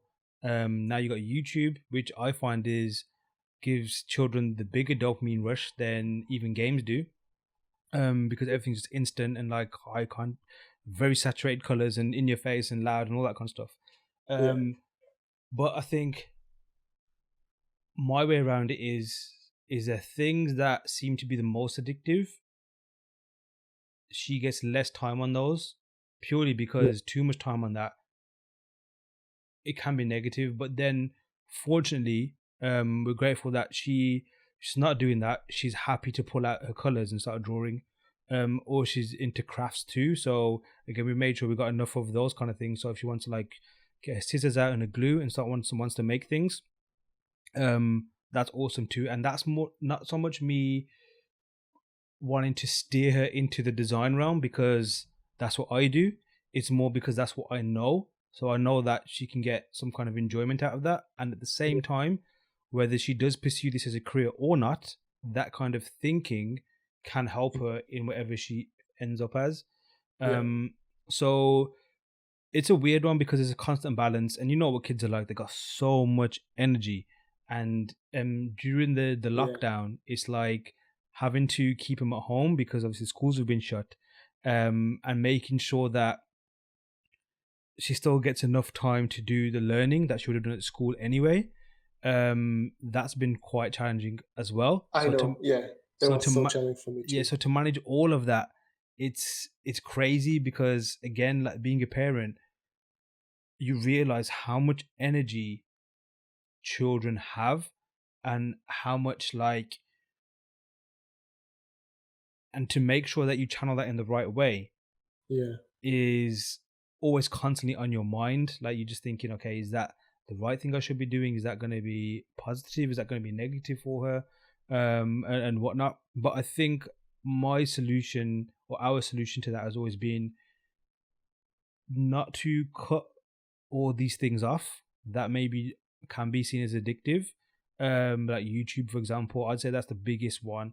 Then obviously games and stuff as well, because games are a bit different. Because if you can't play the game, you can't really experience it. Because some games are quite like difficult. If it's not like, whereas like a tablet, for example, it's so easy for children to pick up because you just got to use their one finger.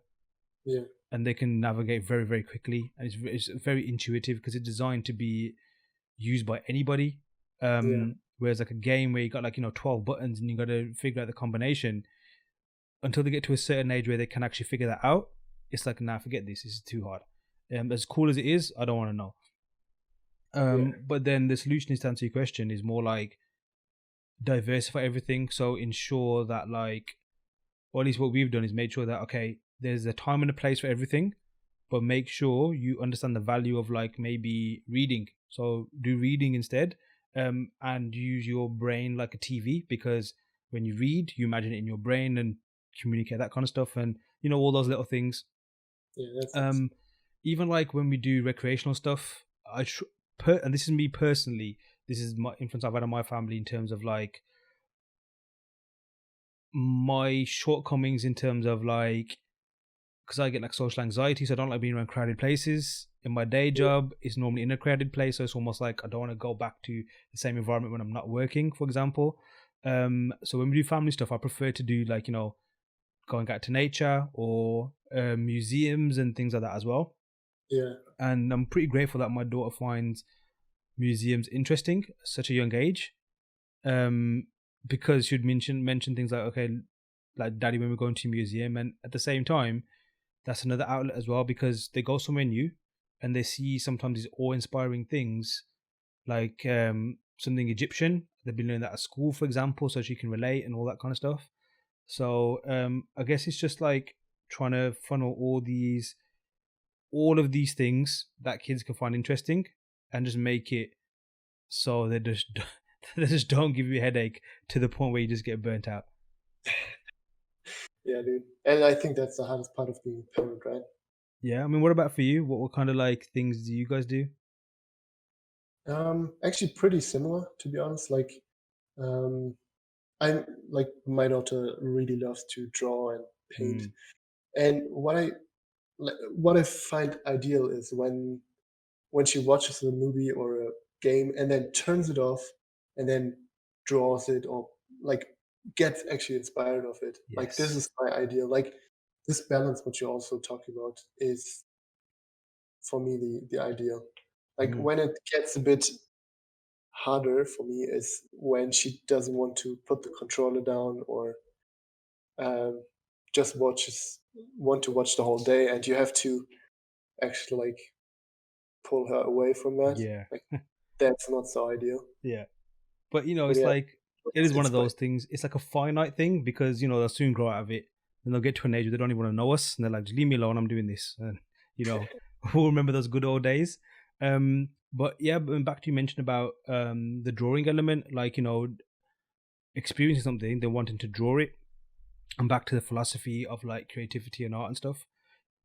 At such a young age, that's one of the first languages children know, is like to visually express themselves, like either through mark making and then using those marks to make like things that they see, like where they could be, you know, drawing mom and dad or whatever else and the game they play. And it's like it's weird at such a young age that that is what little human beings tend to do.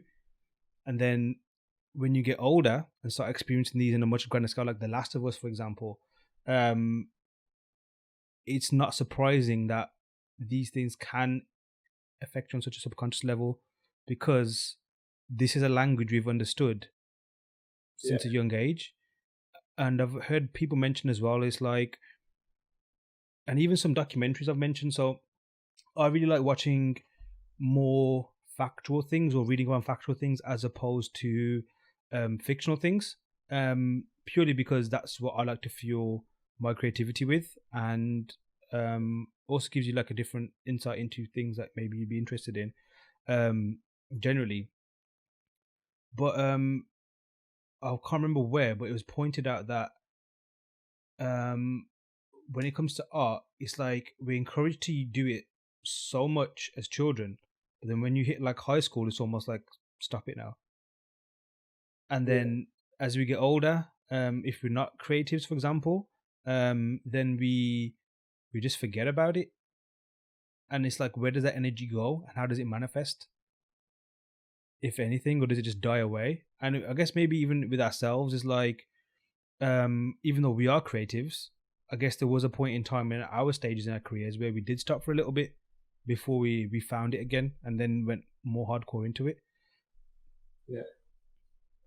But yeah, it's like, it's, again, just to go back to your point with how games, and particularly games and IPs, can really affect people, is like, apart from we mentioned The Last of Us as well, and you mentioned Warcraft also, what other games have really had a massive impact on you? Or maybe not even games, just like anything. I feel like I mentioned Lord of the Rings. Yeah, to be honest, like these three, maybe also God of War 4, which is kind of similar to in the topic, like The Last of Us. Yeah.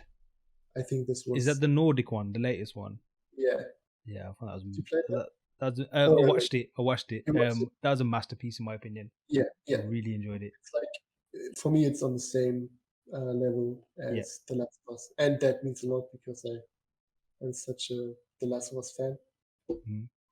But yeah, it kind of has the same topic. Like everything, I'm super inspired with everything which has character development in it. Like one character has a certain problem or something is missing in his life, in his character, and he goes on a journey and finds that. I think this is what inspires me the most. Have you played what is it called now? I don't remember it. It's that mobile game where it's like an isometric view. Is it Monument Valley? Oh, I don't know that one. Let me just check it, because that reminds me of something like, and Journey. Have you played Journey? I heard so much. Or you know of it, right? Yeah, I definitely watched a lot of YouTube videos. It's like, I put it in the same, even though they're different games, I put them in the same category as Limbo. I think it's called Monument Valley or Monument, where you just like a character. It's literally like a puzzle game, but it's got that in a weird way, with not knowing. It's very vague in terms of how it develops its character, but it's got that draw to it. And even my daughter, when she played it, she must have played it when she was about 3-4. She couldn't get past the second or third level, but the way it was just created and The colors of it obviously looks like a child's game, but it's not. But it still draws them in. Yeah, I'm the same as you. We're on the same page with that. Like those kind of things attract me more than say like huge multiplayer games, which is fascinating as they are and as fun as they are. That's the inspiration only goes so far. It's more like an outlet to be like, okay, this is fun. Let's have a bit of a blast and then move on. But it doesn't really, that experience doesn't really stay with you so much unless you do have some kind of fun experience with like a group of people whilst playing it. I feel like that's when these type of games shine, like when they can create a cool experience with other people. This is like their purpose, kind of. Yes, and I think that's one thing that's which I enjoy the most, to the point where like I think it ends up annoying people that I tend to be with, especially my friends would tell me that I just tend to go on like a lot of rants about things that I like, and then if they don't like it, I spend like probably half an hour trying to convince them to like it as well, or like saying picking apart the things they don't like, for example. But there is something about not only experiencing something but sharing that. And then when you find somebody who's also had that same experience as well or can relate to it, it's weird. It's like some kind of like group therapy type thing without being it therapy type thing. I don't know. It's a weird one. But in terms of like games for myself, have you ever played The Shadow of Colossus? I again hit a lot of it, but didn't play it. Like I have a library of games I need to play. Right. That's and the sequel, I guess you haven't played The Last Guardian either? Nope. Okay. Oh, that's the sequel of that. Sorry? That's the sequel of that. It's weird because without giving any spoiler, it is kind of, I think it's more of a prequel than a sequel. And it's kind of like one of those beautiful things where it's in the same universe, but you don't have to play them in order. Okay. In a weird way. So I guess it's a bit like the last God of War. It's like that can be your first God of War, and it's okay. You don't need to have technically played the others to a certain extent. Maybe obviously there is a moment in that game, no spoilers, where knowing the previous ones does help. Yeah. But otherwise you could get away with just starting with that. Maybe you could argue with The Last of Us 2 as well. Like you could technically just start with that game. But with those ones, it's like for someone like myself who does a lot of like sci-fi, spaceships, hard service, all that kind of stuff, the some of the most profound gaming experiences have been Shadow of Colossus, just because of what it was when it came out on PS2, I believe, how expansive it was and the storyline, and again, it really for me tapped into the subconscious. It wasn't like that game experience where like, wow, this is fun, like the adrenaline's going. It was purely subconscious all the way throughout. Right. Which for me, even, and recently I rewatched it and I went down a bit of a rabbit hole because there's some people that started to like dig into the code of the game and found all these hidden parts, undeveloped parts that were supposed to be in the game. And the person who made it, I'll probably butcher his name, but his name's Fumito Ueda. He's probably worse than Kojima when it comes to like developing a game in terms of how long it takes. But the way he develops his stories and his characters, in both games, the characters tend not to speak much. And obviously, he did Ico as well. And the fact that you can get such a compelling story, such a beautiful, magical world from it is just completely fascinating. And The Last Guardian, which I didn't play, I watched it again, is probably one of my, in a weird way, because I can't call it a gaming experience because I didn't play it, but from watching it, it's up there as one of my favorite experiences because the story, how it pans out, the connection that this little boy has with this giant creature, and the whole story behind it, and the little lore he's spun is just outright beautiful. And in a world building sense as well, like we mentioned world building before, for me, it's right up there. It's fascinating because then I went down on a rabbit hole of like because when I like something, I want to research it more. I want to know who made it, why did they make it, where were the inspirations from, Right. and this game was inspired by, I believe, the Tower of, is it Babel or Babel? But based on that, I believe. Okay. So not explicitly but loosely, and then just seeing how that influenced the story was super fascinating to me. And then there's a little, I wouldn't say it's an Easter egg, but it kind of is, that links to Shadow of Colossus. And that kind of shit, when I see it, I lose my shit, man. I'm like, oh my god, this is amazing. And then it takes on a different path as well. And this is all after the game is finished. So it's like this is still running in your brain. There's still more like life in that particular experience, even though you've already played it and finished it. So for those very reasons, I hold those two games in high esteem. And even if it's like not so much playing it, if you do ever have the patience to watch a game, like I treat it like a podcast, so I let it play in the background whilst I'm working. Because with most games, if you watch somebody do it, it's a lot of running around and collecting things, which is not, you don't really watch that so much. But then it does get your attention when the cutscenes kick in, or you do get the vibe of the story, and the sound design. Without, it's just so well done. It's just really well done. So I would, and he's got a new game he's developing. I think will be a next gen game, which looks even more cooler, because he's just like, I would call it odd in a very cool way, because it's kind of stuff that you really haven't seen in games before. So in that sense, and the theme we were touching upon earlier, I think they're definitely worth at least looking upon just for a research standpoint. But yeah, man, I think they're just super fascinating. Yeah, I definitely give it a watch. Like, it sounds so good. Have you seen the Unreal 5 stuff? Oh, dude, looks so good. How does it make you feel when you saw that? Like Um, what was your mindset? Like what was going through your brain when you saw that? I thought I need to catch up. No, it's. I feel like we're getting at a stage where, yeah. So now the poly count doesn't even matter. So it just lets us create more and better stuff. So I guess it comes more and more close to what is in your head Mm. rather than like the tools you have to use. Like, yeah, I think the ideas, like you said in the beginning, is what starts to matter the most. And in terms of like your skill set right now, so I know we're going a bit all over the place in this one, so I apologize to the listeners if it's a bit disorienting. Um, but what's your like workflow pipeline at the moment? Like because obviously you're working on some of your own pieces as well as like professional stuff.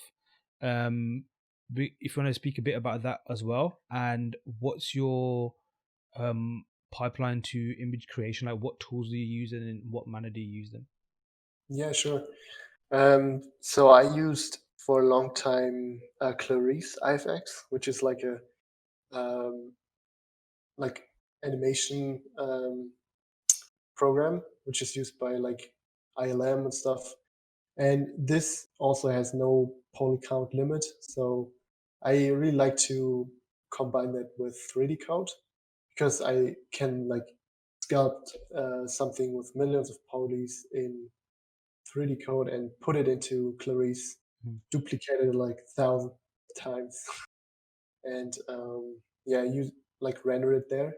I did that for a long time, but just recently I tried to get rid of a bit of the 3D.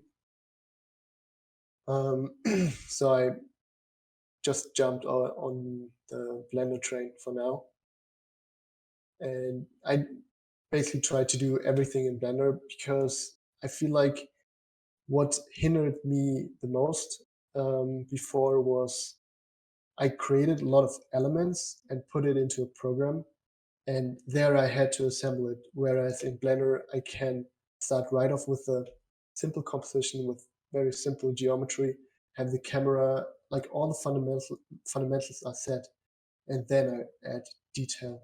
Mm. And I feel like this is where I get more and more to like start with the fundamentals before I jump into the details. And yeah, details are so I guess quickly done in 3D. This is why yeah, I think Blender is great for that. But then setting up the fundamentals first is what my workflow right now is. I try to get more and more into that realm. Have you been able to get similar results that you could get in Clarice, or are you just importing assets from Clarice into Blender? No, I like Clarice is very good for like large scenery, especially when you want to have intuitive tools. Like for example, in this piece, what you have up there on the screen, Yep. like you can create millions of polys and like just brush the buildings in with millions of polys. And this I can't recreate in Blender, but uh, yeah, in Blender you can, yeah, you have more control of the fundamentals, and I think that's much more important in concept art at the moment for me. Maybe it changes again, like seeing with Unreal what Unreal can do. Yeah. It's definitely more towards my old Clarice workflow. But yeah, I definitely can see the benefits of using it. And when you did see it, like, did you think of your own? Because you're working your own IP, right? Yeah, Or like your own story. You want to speak a bit about that? yeah, like what you see now on my art station is not the representation it's at the moment, but yeah, I continued that and redeveloped it because yeah, with I did the mentorship with Aton between that, and I learned there so much. But when I picked it up again, I saw some flaws and I want to change it again and adjust it a bit. And what is the IP you're working on? Like, is it a film, story, a book, or both? I don't know what it is at the Right. moment, but like, for me the big part is world building. Like Yes. this is so fun for me. It's like when I was in my teenage years, I wrote a 300-page book, and I had the most fun, like just building a world. And I just recently understood that, yeah, building a world with a purpose around it is the most fun thing for me. And yeah, this is where I try to take this project I had there. Would you say that your creativity or your creative energy is what you're using right now to get you back to that like mindset or that space where you were when you were writing that story? Like you just want to be in a place where you can just build your world and imagine what you're imagining in your story. So I Yeah, guess what I'm trying to get at is, would you say you're becoming not so much an artist but more of a world builder, which you kind of mentioned before that we're going to have these specific roles? So is that kind of, would you say, what you want to be? definitely, definitely.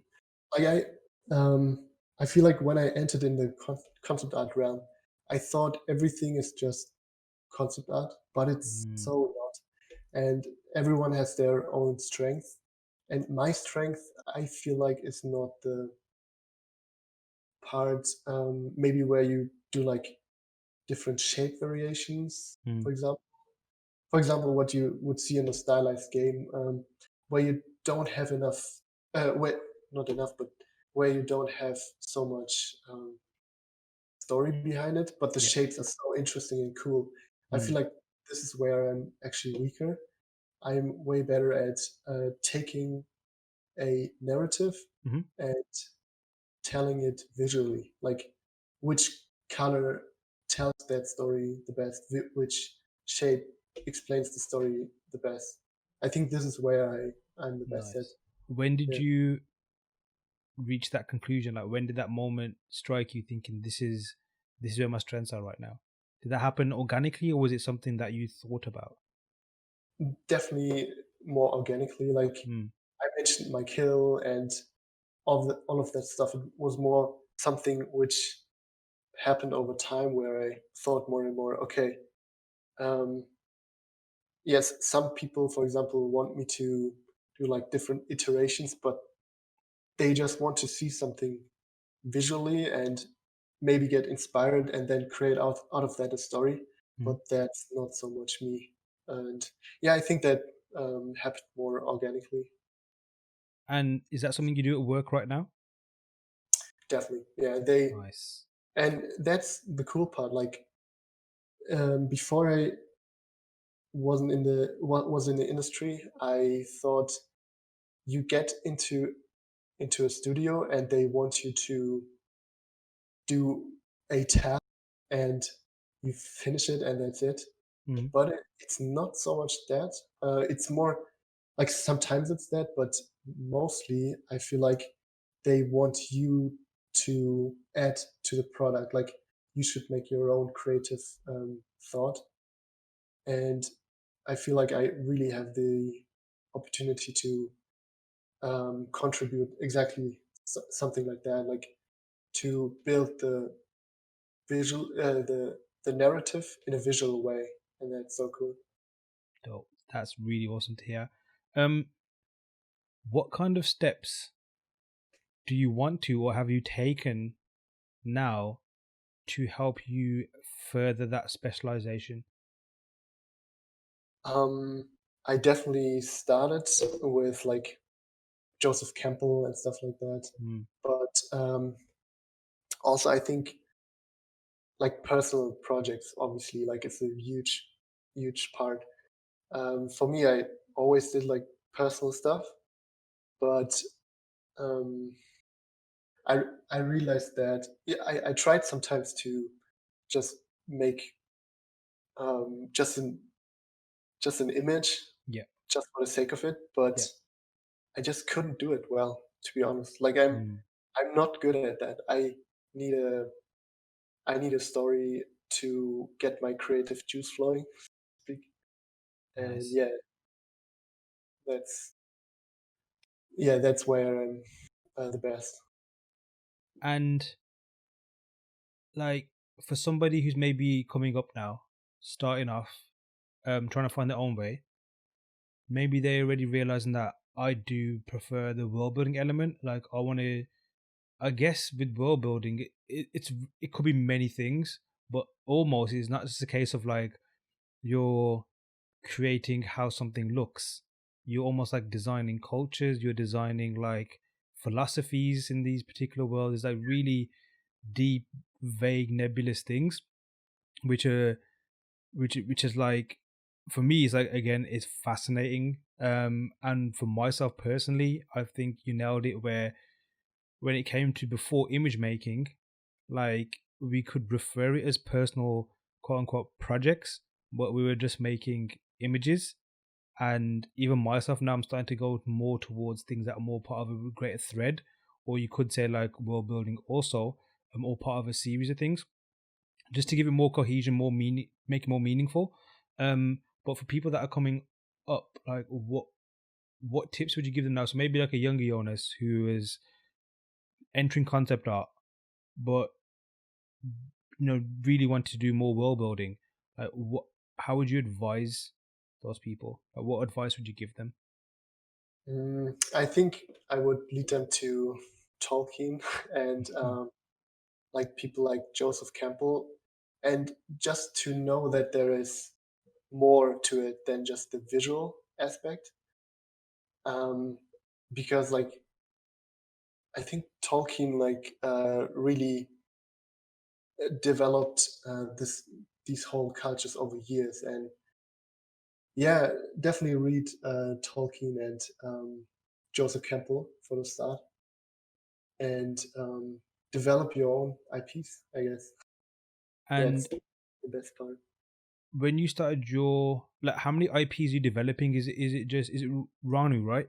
Your Ronnie, yeah, Yeah. is I guess I what I want to do with that is I actually wanted to put it into a broader project, like mm, a because it was too small at the moment.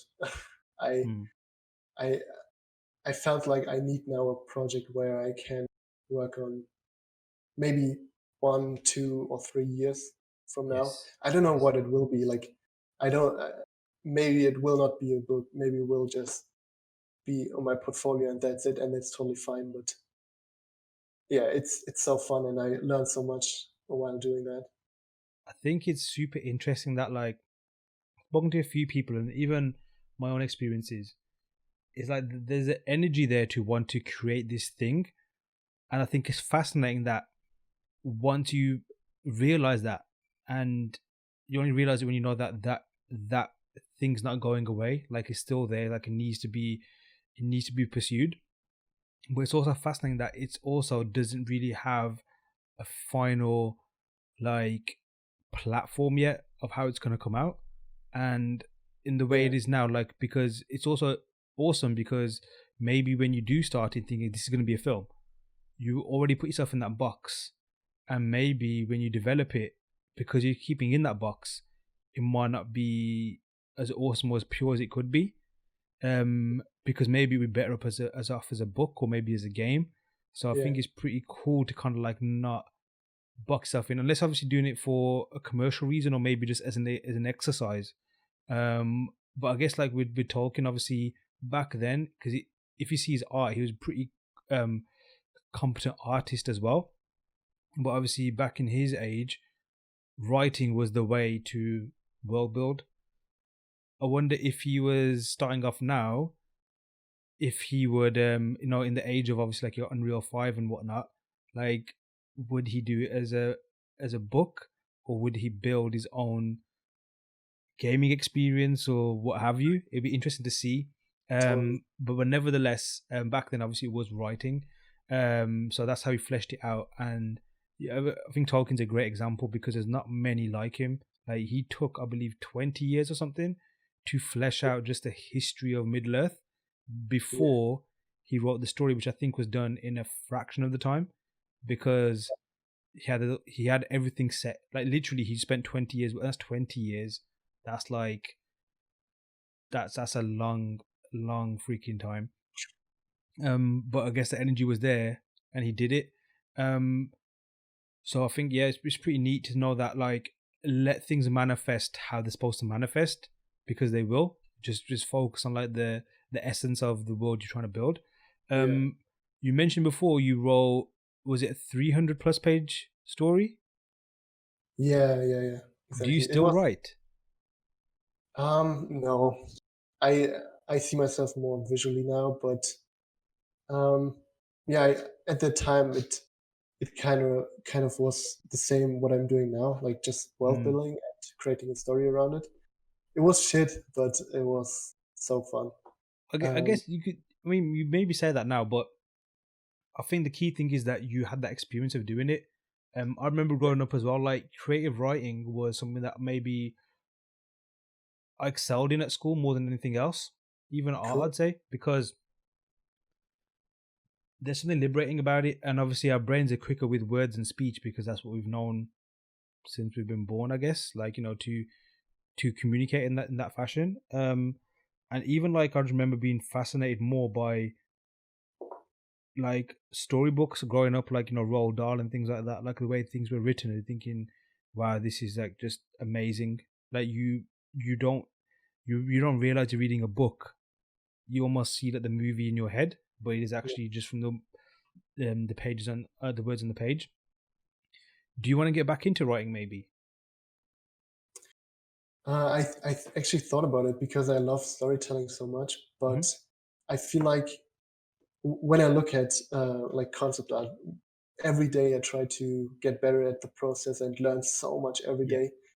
I I thought to myself, dude, like writing is actually the same in Oh terms of yes, like effort. yes, yes. So I would be like if I do a project and get to a certain like have it on a certain stage, I might get a writer where I Nice. can talk to all the time or something.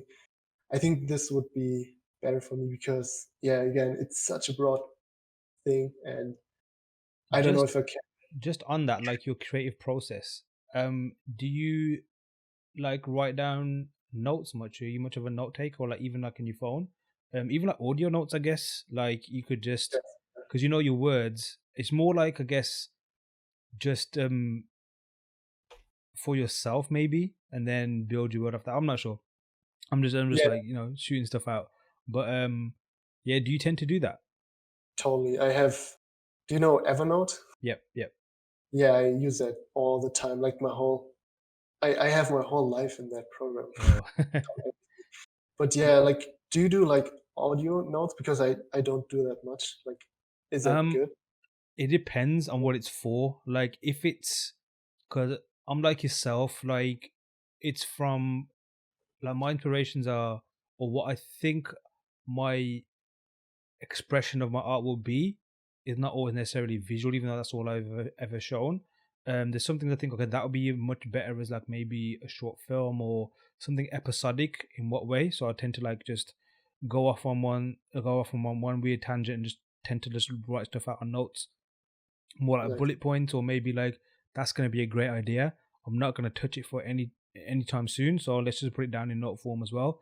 I don't tend to do it with every project, but it's more for like documenting ideas that I think are worth pursuing to do later on down the line. However, Right. with that said, um, there's something that I think will become an IP of mine that I've started to flesh out more. So I've started to kind Cool. of like add little more details, flesh it out a little bit more, just so that when I start tackling it, all that's already figured out. Right. Well, that's super interesting to hear, man. Looking forward to it. Like, is it like in the initial stages or? Yeah, it's literally all in my brain still at the moment. Right. But it's starting to get. It's weird, like the way I think about with some of the things I do with ideas, like a conveyor belt. So they're all on there, but the conveyor belt's like just one linear thing. So when one thing's out the way, then the next thing will come. So these feel like they're towards the end of the conveyor belt, they're ready to drop off and become what it's going to become. Right. But at the same time, I'm very wary with things like that because I've fallen that trap before where I think, yes, I'm going to do this, I'm going to do this, I'm going to do this, and then nothing ever gets done. So I try and like temper it and think that, okay, I like this idea, I want to do this, but only when it's actually happening, that's when I'll like take it seriously. And I don't want to get fixated on it too much, just in case, it distracts me from the more greater priorities I have happening at this point in time. But I think we're on the same page in that regard. It's like there's some ideas and IPs which maybe I think before I thought I can use these like on a commercial project for, like working for maybe a studio or whatever else. But now with how things have developed, and even just I think where my life has changed, it doesn't need to be for somebody else. These can be just for me, Yeah. and I can make them however I want to. And even now, like with having children now, it's like there's some stuff I want to make just for them. Yeah. Which And was common for Tolkien. Love it. exactly, and it's like, and look what that became. Exactly. But it became from an innocent, pure, honest place.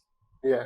And I think that's where some of the best stuff is, because at its inception it was from a pure honest place, and it gets back to like parenthood.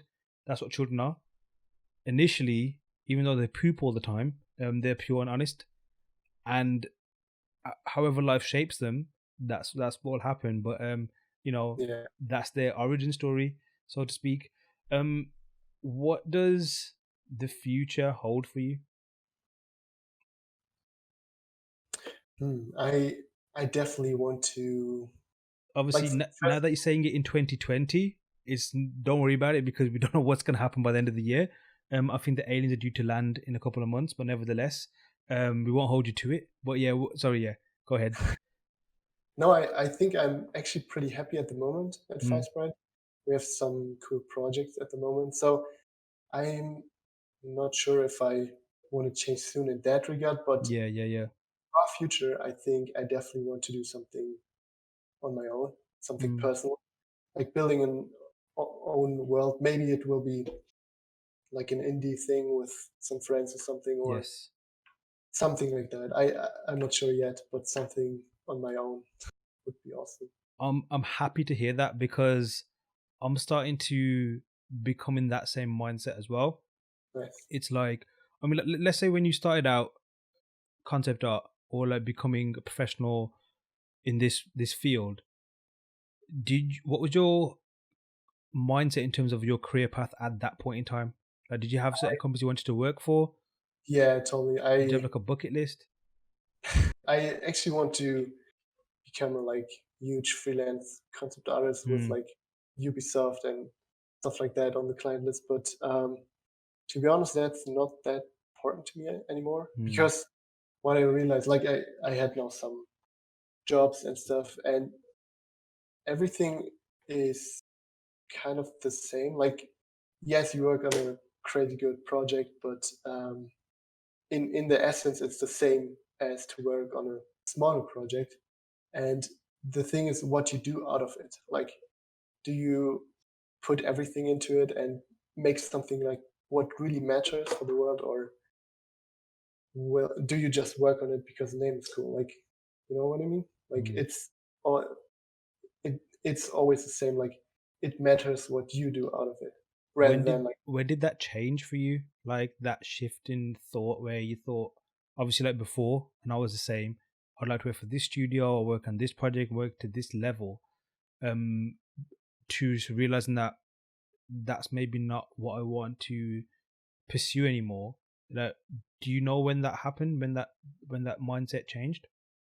yeah, it was like working on some projects, some like um, on this in the studios where I worked on, and also hearing some professionals talk about like Mache says there's also a lot. Like, I totally get that now, that it's not the end goal to work on a big studio. And yeah, like again, it was because I haven't had that much experience in terms of like freelance. I've had a few clients, but it's not like extensive. But I think it's more like my age and where I'm at in my life and my priorities in terms of with the family and stuff. Yeah. I am content with having a professional, like literally have two hemispheres. The one hemisphere which is professional, which is equally important because these like, I guess, jobs we've dreamed to do in work in this industry at this level. So to maintain that, obviously that pays the bills. We will both have families, so that needs to be taken care of as well. And then as long as those, I guess, tick all the boxes in terms of like I'm compelled to do awesome things creatively. Obviously the key thing is, which I think a lot of people maybe do not consider as a priority, is, are you in a place which A, gets the best out of you, B, is a great place to be, and C, has amazing people that you are happy to not only work for but give your maximum to as well. Yeah. So if you have that already, then you kind of have made it, I guess, Yes. because Exactly. those are things that you can't buy. Like, you could potentially work on the most iconic project of all time, but it might be a very wholly negative experience professionally. Whereas, like, if you have a team you work with, like who you work with, and is amazing, it's epic, and these are like, people you'd go to the ends of the earth for. That is, I guess, what Lord of the Rings was about, like that fellowship. So that if you have that, that's gold. Keep it. Yeah. And then on the other hemisphere, Then that's sorry. when you made, like you said, that's when you made it. Oh yes, Yeah. 100%. And now that there's more people available to be hired, and there's more people wanting to make IPs, I guess there's more opportunity for that to happen. Whereas, like, maybe before that wasn't the case. You had to work for that one particular studio or those studios to reach that level. now there's so many people starting it, and obviously we've just talking about making IPs as well. And then on the other hemisphere is to tap into that creative energy that we was talking about earlier, which is where all that joy, all that subconscious energy swims around in. I just want to explore that and release that. Maybe even just play in those worlds, just for like how we used to do as kids, just picking up a pencil and drawing just for the sake of it, or writing 300-page stories just to get our ideas out.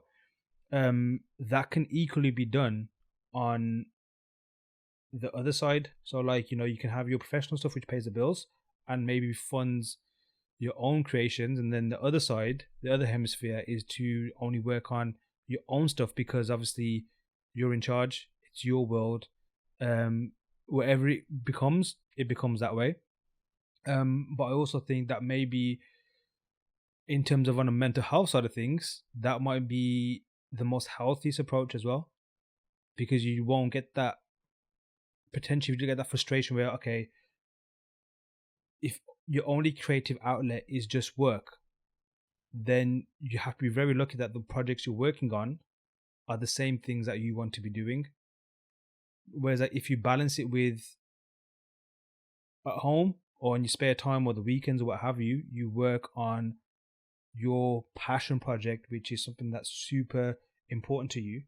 And then on the day job, you're taking care of things by working on your for your company, but then at the same time you also have that balance where the work balance is amazing. Yeah, I think that's the holy grail, and that's what I'm trying to pursue as well. Exactly. Yeah, we're on the same page, man. That's so cool to hear. And like, how so how long have you been at Firesprite now? It's 1 year now. Nice. More than 1 year. And obviously you moved countries to work for them, right? Yeah. So I know we touched upon this last time, but obviously no one can hear that. So I'd like to just mention that again, because there's a few people now that I've spoken to on the podcast, just to get the insight into what it's like to move to a different location or move away from home, and that experience. And obviously you've done it with a family as well. So if you wouldn't mind speaking a bit about that experience, I'd love to hear that. Okay, sure. Yeah. So I did some freelance for Firesprite, and I really liked them. They liked me, and I was like, with my wife, like talking. We actually wanted to go out for some time, and we thought, yeah, why not? Why not the UK? Because it's pretty close actually to Germany, and yeah, this is why we went here. And to be honest, everything I experienced here is just positive. Like we really love the city, and the neighbors are so much better. We miss some stuff. Like for example, in Germany we have very good bakeries. I know. Is it just a Liverpool We've got thing? Greg's bro over here.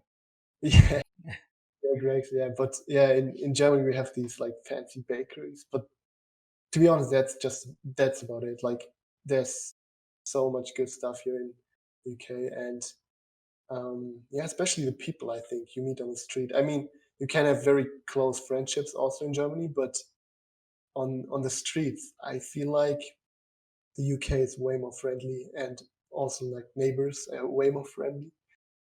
I don't know. That's awesome. Yeah, is that a thing? Like, do you like treat neighbors like respect? Like, is that a nationwide thing? It's hard to say. From our experience growing up, it's like for the most part, our neighbors have been great. Like, you do tend to like look out for your neighbors and just help out here and there. Yeah, you definitely can feel that. Yeah, it's like, there's a bit of camaraderie with it as well. Like, if they go on holiday or whatever have you, make sure you keep an eye out, vice versa. If their delivery comes, you make sure you keep it safe, all that kind of stuff. Sure, yeah. I've heard of obviously like more in the news, not people that I know, of stories where you have like horrible neighbors, But for the most part, there can be a strong sense of community amongst like your own, like where you are staying.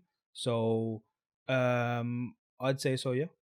But like when you moved over, I know you guys mentioned that you said you were looking to maybe, was it like leave Germany or just move to a different place?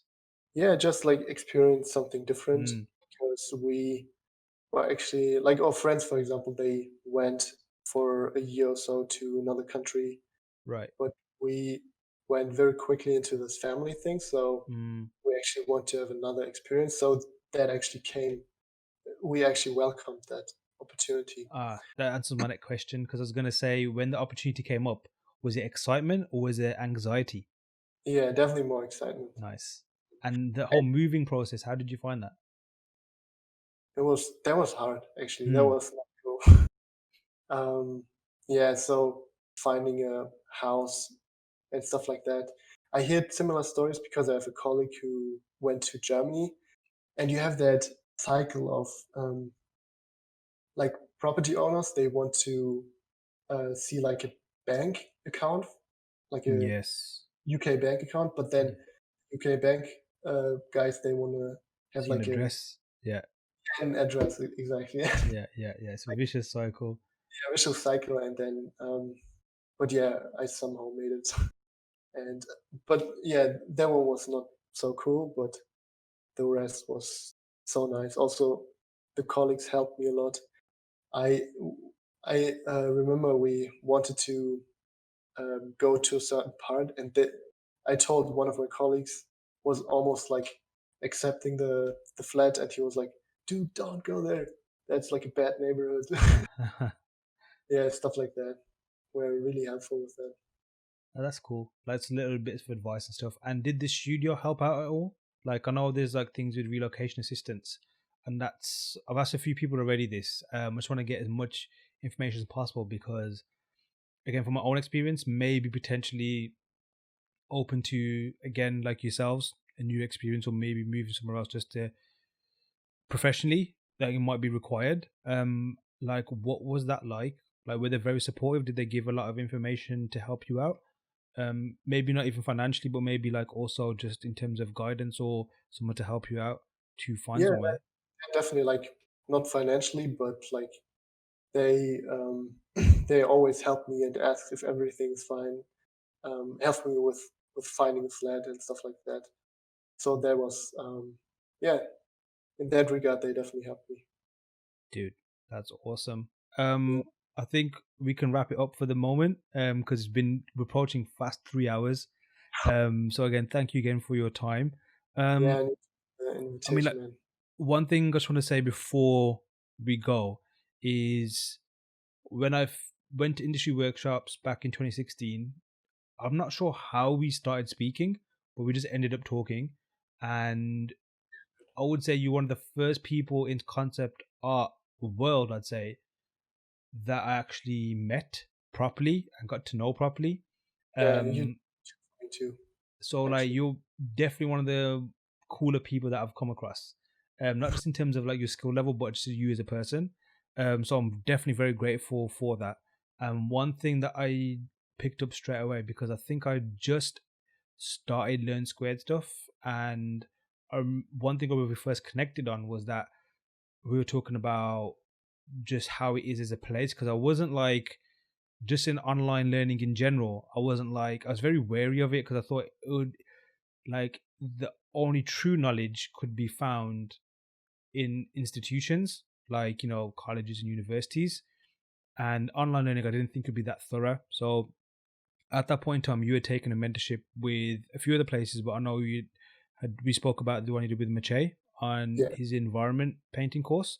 yes, And he definitely gave some good advice, saying that basically you confirmed to me that the shit's legit. And just online in general. And obviously you're someone who has invested a lot of time, and I'm sure money as well, into learning and perfecting your craft as well. Obviously, you just mentioned recently you finished up with Aton as well. yeah, Um, just for people that are like maybe listening who are starting out, maybe inexperienced, and just thinking what path do you want to take? Because you're someone who has definitely embraced learning and the online learning platform and communities, and obviously mentorships also as well. Like, what advice, tips, or just general thoughts would you like to share regarding that? Yeah, I think when it comes to online learn, no, when it comes to Or like just all learning in general, I guess. yeah, I think it's so important to look at the instructor. Like, this is why I think Mathieu's course was so crazy good to me, because first, he's a very, very good instructor, but second, he is one of my heroes. So I did everything in this course. And this is why it was such an experience boost. That, yeah, when you have this hero figure as an instructor, you want to do everything, and this is what makes you learn so much. So this is why sites like Learn Squared, where every instructor is almost like a legend, and yeah, I think this would be my advice: just learn from someone who's your hero, and it will such an experience boost. It's almost like, do you know in League of Legends these like experience booster? No. Like, yeah, it's like experience boost times 5 or something. Okay, got it. Yeah, you basically save 5 times of like 5 times your time. Got it. Yeah, Cool, man. Dude, thank you again for your time. yeah, Would definitely thank put the links up. If you're listening on Spotify, YouTube, or the other places we've got it on. Definitely check out Jonas's work. Give him a follow if you haven't already. The guy's work speaks for itself. And he's definitely one of the stand-up people I've come across also as a human being. So I'm very grateful to know you as I guess I could say a friend. yes. And I think the last one was like about this long as well. So it's a shame that the recording fell, but I'm pretty sure we're solid this time. So hopefully people get to see on this one. And also, once again, we didn't cover half the stuff I'd love to speak about also. So I'm sure we'll definitely have you on again soon. Awesome, man. Thanks for having me, man. It was a pleasure. A huge thanks to Jonas for joining us. I hope you enjoyed this episode as much as I did. And if you did, please like, subscribe, and tell your friends. Remember, all of Learn Squared's first lessons are free. Therefore, they're a great way to grab some fundamentals for free and learn how the best in the business get it done. Simply sign up for free at learnsquared.com and get learning. I've been your host, Aaron Danda. Till next time.